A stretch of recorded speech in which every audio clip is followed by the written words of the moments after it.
നമസ്കാരം. പകൽ വാർത്തയിലേക്ക് സ്വാഗതം. ആദ്യം നോക്കാം പ്രധാന തലക്കെട്ടുകൾ. അതിവേഗ റെയിൽപാത സംബന്ധിച്ച് സംസ്ഥാന സർക്കാരിൽ അവ്യക്തത.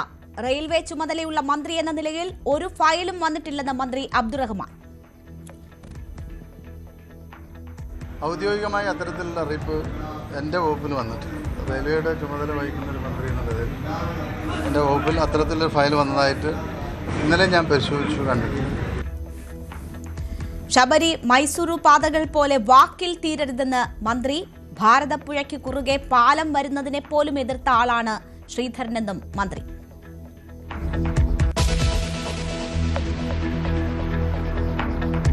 നിയമസഭാ തെരഞ്ഞെടുപ്പിൽ കോൺഗ്രസ് എംപിമാർ മത്സരിക്കുന്ന കാര്യത്തിൽ അനിശ്ചിതത്വം തുടരുന്നു.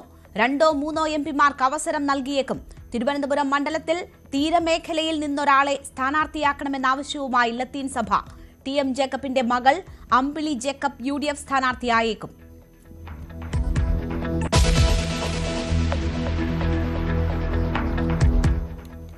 NSSുമായി അനുനയ നീക്കത്തിന് BJP. P. ശ്രീധരൻപിള്ള പെരുന്നയിലെത്തി. NSSുമായി തർക്കമില്ലെന്ന് വിശദീകരണം.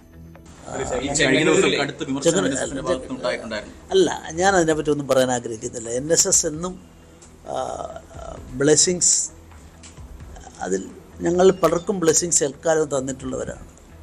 അതുകൊണ്ട് നന്ദിപൂർവ്വം അതിനെ സ്മരിക്കുന്നയാളാണ്. ശ്രീധരൻപിള്ളയുമായി രാഷ്ട്രീയാതീതമായ സൗഹൃദമെന്ന് സുകുമാരൻ നായർ.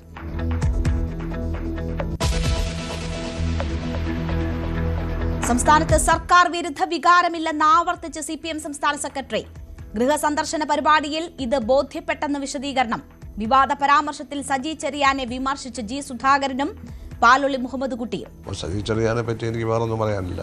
അദ്ദേഹം എല്ലാ കാര്യങ്ങളും അദ്ദേഹം ശ്രദ്ധിച്ച് ചെയ്യണമെന്നുള്ളതാണ് ഇപ്പം എല്ലാവരും പറയാം. അദ്ദേഹം അത് അംഗീകരിച്ചല്ലോ. അതൊക്കെ തെറ്റായ പ്രസ്താവനയാണ്. അതിനൊന്നും ഒരു അടിസ്ഥാനമില്ല. പ്രസ്താവനകൾ പാടില്ല എന്നുള്ളത് തന്നെയാണ്. അതെ അതെ.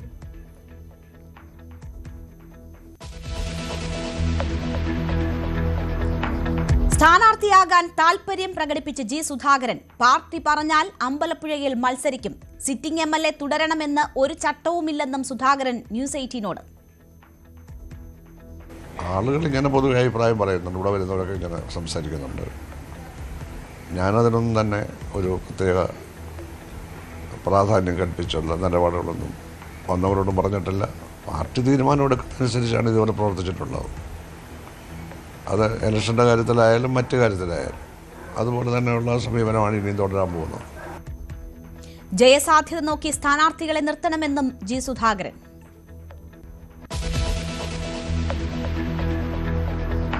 US വീണ്ടും കുടിയേറ്റ പരിശോധനയ്ക്കിടെ കൊലപാതകം. സുരക്ഷാസേനയുടെ വെടിയേറ്റ് 37കാരനായ അമേരിക്കൻ പൗരൻ മരിച്ചു.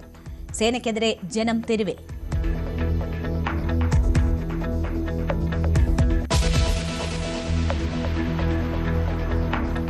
വാർത്തയിലേക്ക് വിശദമായി. അതിവേഗ റെയിൽവേ പാത സംബന്ധിച്ച് അവ്യക്തത. റെയിൽവേ ചുമതലയുള്ള മന്ത്രി എന്ന നിലയിൽ ഒരു ഫയലും തന്റെ മുന്നിൽ വന്നിട്ടില്ലെന്ന് V. അബ്ദുറഹ്മാൻ. മെട്രോ വിഭാഗത്തിലാണെങ്കിൽ മുഖ്യമന്ത്രിയുടെ കീഴിലാണ് വരുന്നത്. അതേക്കുറിച്ചും തനിക്കറിവില്ല. നാടിന് ഗുണമുള്ള എല്ലാ വികസനവും വരണം. വെറും വാക്കായി പോകരുത്. ഇലക്ഷൻ മുന്നിൽ കണ്ടുള്ള പറച്ചിലാകരുതെന്നും മന്ത്രി പറഞ്ഞു. നിലവിൽ ഔദ്യോഗികമായി അത്തരത്തിലുള്ള അറിയിപ്പ് എൻ്റെ വകുപ്പിൽ വന്നിട്ടില്ല. റെയിൽവേയുടെ ചുമതല വഹിക്കുന്ന ഒരു മന്ത്രി എന്ന നിലയിൽ എൻ്റെ വകുപ്പിൽ അത്തരത്തിലൊരു ഫയൽ വന്നതായിട്ട് ഇന്നലെ ഞാൻ പരിശോധിച്ചു, കണ്ടിട്ടില്ല. ഇപ്പോൾ ഡൽഹി മെട്രോയാണ് ആ വർക്ക് ഏൽപ്പിച്ച് DPR ഉണ്ടാക്കാനെന്നുള്ളതാണ് ഞങ്ങളുടെ വാർത്തകളിൽ നിന്ന് മനസ്സിലായത്. ബാക്കി ഏത് സംവിധാനമാണെങ്കിലും നമ്മുടെ നാടിനെ സംബന്ധിച്ചിടത്തോളം കേരളത്തിലെ നിലവിലുള്ള പരിസ്ഥിതിയുടെ ഭാഗം എടുത്ത് പരിശോധിച്ചാലും യാത്രാ സൗകര്യങ്ങൾ വർദ്ധിപ്പിക്കേണ്ട ആവശ്യകത നമുക്ക് മനസ്സിലാവും. അപ്പോൾ എന്തുകൊണ്ടും അത്തരത്തിലുള്ള പദ്ധതികൾ കേരളത്തിന് ആവശ്യമാണ്, അതിനെ തള്ളി പറയുന്നു. പക്ഷേ അതിൻ്റെ ഒരു നടപടിക്രമങ്ങളിൽ ഇത്തരത്തിലെന്തെങ്കിലും പിഴവുകൾ വന്നിട്ടുണ്ടോ എന്നുള്ളത് പരിശോധിക്കപ്പെടേണ്ടതാണ്. നിലവിൽ അത്തരത്തിലുള്ള ഫയൽ ഞാൻ കണ്ടിട്ടില്ല. എനിക്ക് തോന്നുന്നു ഈ മെട്രോ സംവിധാനം ആയതുകൊണ്ട് അത് മുഖ്യമന്ത്രിയുടെ ചുമതലയിലാണ്. റെയിൽ പദ്ധതികൾ, മറ്റുള്ള എല്ലാ റെയിൽ പദ്ധതികളും വരുന്നത് നമ്മുടെ വകുപ്പിലാണ്. അപ്പോൾ എന്തുകൊണ്ടും ഇത് ബഹുമാനപ്പെട്ട മുഖ്യമന്ത്രി നേരിട്ട് നോക്കുന്നതാണ് മെട്രോ. അതിലെങ്ങനെയാണ് ശ്രീധരൻ അവരുള്ളത് ഏൽപ്പിച്ച് എന്ന് എനിക്കറിയില്ല. റെയിൽവേയുടെ ചുമതലയുള്ള മന്ത്രി എന്നുള്ള രീതിയിൽ എനിക്ക് വരേണ്ട ഫയൽ ആയിരുന്നെങ്കിൽ എനിക്ക് വരേണ്ടതാണ്. പക്ഷേ ചിലപ്പോൾ മുഖ്യമന്ത്രി പോകേണ്ട ഫയലായതുകൊണ്ട് ചിലപ്പോൾ മുഖ്യമന്ത്രി പോയിട്ടുണ്ടാവും. പറയുന്നു ചിലപ്പോൾ ഉണ്ടായിരിക്കാം. തവണ അത് പ്രഖ്യാപനങ്ങളിൽ ഒതുങ്ങുകയാണ്, നടക്കുന്നില്ല. നൂറുകണക്കിന് കുടുംബങ്ങളാണ് ഇതുമായി ബന്ധപ്പെട്ട് ഭൂമി ഫ്രീസ് ചെയ്തിട്ട് അവർ ബുദ്ധിമുട്ടുന്നത്.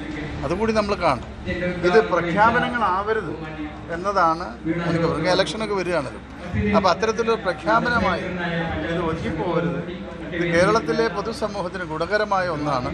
അത് നടക്കണമെന്ന് തന്നെയാണ് നമ്മളൊക്കെ തന്നെ. ആർ കിരൺ ബാബു ഉണ്ട് വാർത്തയുടെ വിശദാംശങ്ങളുമായി. കിരൺ, സിൽവർ ലൈനിന് പകരം വരുന്ന അതിവേഗ റെയിൽപാത അതിനെ എതിർക്കേണ്ടതില്ല എന്നതാണ് LDF തീരുമാനമെന്നതാണ് മനസ്സിലാകുന്നത്. CPM-ന്റെ ഭാഗത്തു നിന്നുമൊക്കെയുള്ള പ്രതികരണങ്ങൾ അതാണ് സൂചിപ്പിച്ചിരുന്നത്. ഇപ്പോൾ V അബ്ദുറഹ്മാൻ ചില അവ്യക്തതകൾ അക്കാര്യങ്ങളുമായി ബന്ധപ്പെട്ടുണ്ട് എന്ന് പറയുന്നു. തനിക്കൊരു അറിയിപ്പും കിട്ടിയില്ല എന്ന് പറയുന്നു. മുന്നണിക്കുള്ളിൽ ഏതെങ്കിലും തരത്തിലുള്ള ഭിന്നത ഈ അതിവേഗ റെയിൽപാതയുമായി സംബന്ധിച്ച് സ്വീകരിക്കേണ്ട നിലപാടിൽ ഉണ്ടോ? എന്താണ് അബ്ദുറഹ്മാന്റെ വാക്കുകളിൽ നിന്ന് മനസ്സിലാകുന്നത്? രേണുക, അബ്ദുൽ റഹ്മാന്റെ വാക്കുകളെ അത് മുഖ്യമന്ത്രിക്കോ സർക്കാരിനോ മുന്നണിക്കെതിരെയുള്ള ഒരു വിമർശനം എന്ന രീതിയിൽ കൂടി വ്യാഖ്യാനിക്കാൻ കഴിയുന്നതാണ്. പക്ഷേ അങ്ങനെ തെളിച്ച് അദ്ദേഹം പറയുന്നില്ല. തൻ്റെ മുന്നിൽ, താനാണ് റെയിൽവേയുടെ ചുമതലയുള്ള മന്ത്രി, തൻ്റെ മുന്നിൽ ഇങ്ങനെ ഒരു ഫയൽ വന്നിട്ടേ ഇല്ല. ഇനി മെട്രോയുടെ ചുമതലയുള്ള അത് മുഖ്യമന്ത്രിയാണ്. അപ്പോൾ മുഖ്യമന്ത്രിയുടെ അടുത്ത് ഇങ്ങനെ ഒരു ഫയൽ എത്തിയിട്ടുണ്ടാവാം, അതിനെക്കുറിച്ച് തനിക്കറിയില്ല എന്നൊക്കെയാണ് അദ്ദേഹം പറയുന്നത്. സ്വാഭാവികമായും കേരളത്തെ സംബന്ധിച്ച് ഇത്ര പ്രധാനപ്പെട്ട ഒരു പദ്ധതിയിൽ മന്ത്രിസഭാ അംഗം തന്നെ അതിൽ തനിക്ക് ഇതേക്കുറിച്ച് ഒന്നും അറിയില്ല. ഇനി ശ്രീധരനെ ഏൽപ്പിച്ചോ ഏൽപ്പിച്ചില്ലയോ, അത് സർക്കാരാണോ ഏൽപ്പിച്ചത്, അതൊന്നും അറിയില്ല എന്ന് പറയുമ്പോൾ തന്നെ അതിൽ ഒരു വിമർശന സ്വഭാവമുള്ള ഒരു അഭിപ്രായം കൂടിയായി കണക്കാക്കണം. മുന്നണിയിലോ അല്ലെങ്കിൽ മന്ത്രിസഭാ യോഗത്തിലോ അത്തരം ചർച്ചകളൊന്നും ഇതുവരെ ഉണ്ടായിട്ടില്ല എന്നതിൻ്റെ ഒരു സൂചന കൂടിയാണ് പരസ്യമായി ഈ ഘട്ടത്തിൽ നൽകുന്നത്. അതും ഒരു തെരഞ്ഞെടുപ്പിൻ്റെ തൊട്ടുമുന്നിലെ ഘട്ടത്തിൽ ഒരു ഘടകകക്ഷിയുടെ പ്രധാനപ്പെട്ട ഒരു നേതാവ് തന്നെ ഈ തരത്തിൽ പരോക്ഷമായിട്ടാണെങ്കിൽ പോലും വിമർശനം ഉന്നയിക്കുന്നതിനെ സൂക്ഷ്മതയോടുകൂടി തന്നെ കാണേണ്ടതുണ്ട്. അതിന് അപ്പുറത്തേക്ക് മറ്റു ചില രാഷ്ട്രീയ മാനങ്ങൾ അതിനുണ്ടോ എന്നടക്കം കാണേണ്ടതുണ്ട്. വളരെ വ്യക്തമായി ആവർത്തിച്ചു പറയുന്നത്, ഇത് എൻ്റെ അടുത്ത് വരേണ്ട ഫയലാണെങ്കിൽ അത് എൻ്റെ അടുത്ത് വന്നേനെ, എനിക്ക് ഇതിനെക്കുറിച്ച് അറിയില്ല. ഈ റെയിൽവേയുമായി എൻ്റെ മിനിസ്റ്റർ എന്ന നിലയ്ക്ക് ഒരു ചുമതലയുള്ളത് എനിക്കാണ്. എൻ്റെ മുന്നിൽ ഇങ്ങനെ ഒരു ഫയൽ വന്നിട്ടില്ല, ഞാൻ ഇന്നലെയും തിരക്കി. ഇനി മുഖ്യമന്ത്രിയുടെ അടുത്ത് വന്നോ വന്നില്ലയോ എന്ന കാര്യത്തെക്കുറിച്ച് എനിക്കറിയില്ല എന്നാണ് പറയുന്നത്. കൂട്ടുത്തരവാദിത്തത്തിൻ്റെ ഫലമായി നിൽക്കുന്ന ഒരു മന്ത്രിയെ സംബന്ധിച്ചിടത്തോളം ഇത്ര വലിയൊരു പ്രോജക്റ്റ് വരുമ്പോൾ അത് മുഖ്യമന്ത്രിയുടെ ഓഫീസിൽ നിന്നാണ് അത് നൽകിയതെങ്കിൽ അത് പറയേണ്ട ഉത്തരവാദിത്തമുള്ള മന്ത്രിയാണ്. താൻ ഇതിലൊന്നും ബന്ധപ്പെടുന്നില്ല. മറ്റൊന്നുകൂടി അദ്ദേഹം പറഞ്ഞു വെക്കുന്നുണ്ട്, അത് സിൽവർ ലൈനിൻ്റെ പേര് പറയുന്നില്ല എങ്കിൽ പോലും ഭൂമി ഏറ്റെടുക്കലുമായി ബന്ധപ്പെട്ട് പലർക്കും സ്ഥലം അക്വയർ ചെയ്യാൻ വേണ്ടി നിശ്ചയിച്ചത് ജനങ്ങൾക്ക് വലിയ പ്രയാസം ഉണ്ടാക്കുന്നുണ്ട്. ഇനി ഈ പദ്ധതിയും ഈ തരത്തിലേക്കൊക്കെ ഒരു പ്രയാസം ഉണ്ടാക്കുന്ന അവസ്ഥയിലേക്ക് പോകരുത്. നമ്മൾക്കറിയാം BJP-യുടെയും അതോടൊപ്പം തന്നെ കോൺഗ്രസിൻ്റെയും UDF-ൻ്റെയും ഒക്കെ നേതൃത്വത്തിൽ നടന്ന സിൽവർ ലൈന് എതിരായ മഞ്ഞക്കുറ്റിയിട്ടതിനെതിരായിട്ടുള്ള വലിയ സമരങ്ങളും പ്രക്ഷോഭങ്ങളും അതിനെതിരെ സർക്കാർ സീറ്റും ഇടതുമുന്നണിയും സ്വീകരിച്ച നിലപാടുമൊക്കെ ആ നിലപാടിനെ അടക്കം വിമർശനമാണോ എന്ന് വ്യാഖ്യാനിക്കാൻ കഴിയുന്ന തരത്തിൽ തന്നെയാണ് ആ വിമർശനം വന്നത്. ഏത് പദ്ധതിയായാലും പദ്ധതിക്ക് വേണ്ടി സ്ഥലം അക്വയർ ചെയ്യാൻ തുടങ്ങുകയും അവസാനം പദ്ധതി തന്നെ ഇല്ലാതായി പോവുകയും ഒക്കെ ചെയ്യുന്ന അനിശ്ചിതമായി നീണ്ടുപോകുന്ന അവസ്ഥ ഉണ്ടാകരുത് എന്നുള്ളൊരു വിമർശനം കൂടി മന്ത്രിസഭാംഗം കൂടിയാണ് പരസ്യമായി ഉന്നയിക്കുന്നത് എന്നതുകൂടി ഇതിൽ കാണും. ശരി, ആർ കിരൺ ബാബു ആണ് വിവരങ്ങൾ നൽകിയത്. സ്ഥാനാർത്ഥിയാകാൻ താൽപര്യം പ്രകടിപ്പിച്ച് G സുധാകരൻ. പാർട്ടി പറഞ്ഞാൽ അമ്പലപ്പുഴയിൽ മത്സരിക്കുമെന്ന് സുധാകരൻ ന്യൂസ് 18നോട് വ്യക്തമാക്കി. സിറ്റിംഗ് MLA തുടരണമെന്ന് ഒരു ചട്ടവും എവിടെയുമില്ല. പാർട്ടി വിടുമെന്ന പ്രചാരണങ്ങളും സുധാകരൻ തള്ളി. സജി ചെറിയാൻ കാര്യങ്ങൾ ശ്രദ്ധിച്ചു ചെയ്യണമെന്നും സുധാകരൻ പറഞ്ഞു.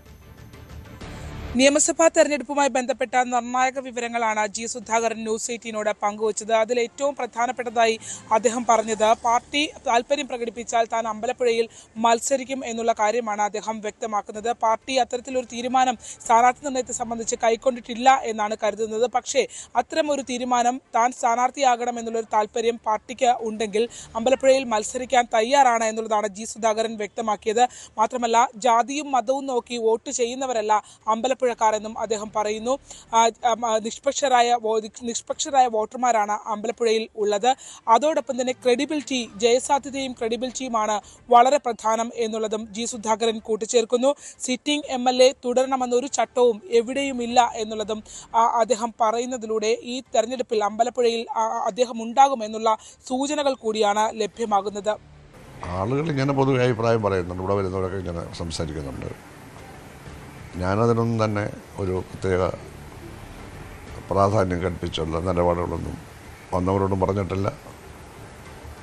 പാർട്ടി തീരുമാനം എടുക്കുന്നതനുസരിച്ചാണ് ഇതുപോലെ പ്രവർത്തിച്ചിട്ടുള്ളത്. അത് ഇലക്ഷൻ്റെ കാര്യത്തിലായാലും മറ്റു കാര്യത്തിലായാലും അതുപോലെ തന്നെയുള്ള സമീപനമാണ് ഇനിയും തുടരാൻ പോകുന്നത്. പാർട്ടി വിടണമെന്നുള്ള പ്രചാരണങ്ങൾ ജി സുധാകരൻ പൂർണ്ണമായി തള്ളുകയാണ്. മുതിർന്ന നേതാക്കളെ പാർട്ടിയിൽ നിന്ന് ഇത്തരത്തിൽ തുരത്താൻ ഒരു വിഭാഗം വലിയ തോതിൽ പ്രവർത്തിക്കുന്നു എന്ന് ജി സുധാകരൻ ഇപ്പോഴും ആരോപണം ഉന്നയിക്കുന്നുണ്ട്. അദ്ദേഹം പറയുന്നത് നവമാധ്യമങ്ങളിലൂടെ അടക്കം മുതിർന്ന നേതാക്കളെ അപമാനിച്ചുകൊണ്ടുള്ള പോസ്റ്റുകൾ ഇടുന്നു. അതിനെതിരെ പാർട്ടി നേതൃത്വത്തിന് പരാതി നൽകുമ്പോൾ നടപടി ഉണ്ടാകാതിരിക്കുന്ന ഒരു സാഹചര്യം നിലനിൽക്കുന്നു. അങ്ങനെ പരിചയസമ്പന്നരായ നേതാക്കളെ അപമാനിച്ച് മറ്റ് രാഷ്ട്രീയ പാർട്ടികളിലേക്ക് വിടുന്നതിന് വേണ്ടി ഒരു വിഭാഗം അതിൽ ഇടപെടൽ നടത്തുന്നു എന്നുള്ളതാണ് അദ്ദേഹം വ്യക്തമാക്കിയത്. മാത്രമല്ല, താൻ എവിടെ നിൽക്കുന്നു അവിടെ തന്നെ താൻ ഉണ്ടാകും എന്ന് അസന്നിഗ്ധമായി അദ്ദേഹം വ്യക്തമാക്കുകയും ചെയ്യുന്നു. താൻ വിശ്വസിക്കുന്ന സംവിധാനത്തിനോടൊപ്പം പാർട്ടിയോടൊപ്പം പാർട്ടി ഏൽപ്പിച്ച ഉത്തരവാദിത്തങ്ങൾ വെള്ളം ചേർക്കാതെ നിലകൊള്ളുമെന്നും ജി സുധാകരൻ തുറന്നു പറയുന്നു. പാർട്ടിയുടെ തീരുമാനങ്ങൾ വെള്ളം ചേർക്കാത്ത ഒരു കമ്മ്യൂണിസ്റ്റ് പാർട്ടി പ്രവർത്തകർ ആശയപരമായിട്ടുള്ള എല്ലാ പോരാട്ടങ്ങളും ഞാൻ പാർട്ടിയുടെ ആലപ്പുഴയിൽ മുൻപന്തി നിന്നിട്ടാണ് ആലപ്പുഴ ജില്ലയിൽ സ്റ്റേറ്റ് കമ്മിറ്റിയോടൊപ്പം ഞങ്ങൾ ഒരുമിച്ചാണ് നീങ്ങിയത്. വിവാദ പരാമർശത്തിൽ സജി ചെറിയാനെതിരെയും അദ്ദേഹം വിമർശനങ്ങൾ ഉന്നയിക്കുന്നുണ്ട്. കാരണം സജി ചെറിയാൻ പറയുന്ന പല കാര്യങ്ങളും തിരുത്തേണ്ടതുണ്ട് എന്ന് നേരത്തെ തന്നെ പലർക്കും അഭിപ്രായമുണ്ട്. ആ രീതിയിൽ കഴിഞ്ഞ ദിവസങ്ങൾ നടത്തിയ മലപ്പുറം അടക്കമുള്ള പരാമർശങ്ങൾ അത് സജി ചെറിയാൻ തിരുത്തേണ്ടി വന്നത് അത് അദ്ദേഹം കൂടി അംഗീകരിക്കുന്ന ഒരു സാഹചര്യം ഉണ്ടായതുകൊണ്ടാണ്. അത്തരത്തിൽ തിരുത്തൽ വരുത്തേണ്ടതുണ്ട് എന്നുള്ള സാഹചര്യം സജി ചെറിയാൻ കൂടി അംഗീകരിക്കുന്നതാണ് ഇത്തരത്തിൽ തിരുത്തി പറയാൻ കാരണം എന്നുള്ള ജി സുധാകരൻ വ്യക്തമാക്കുന്നത്.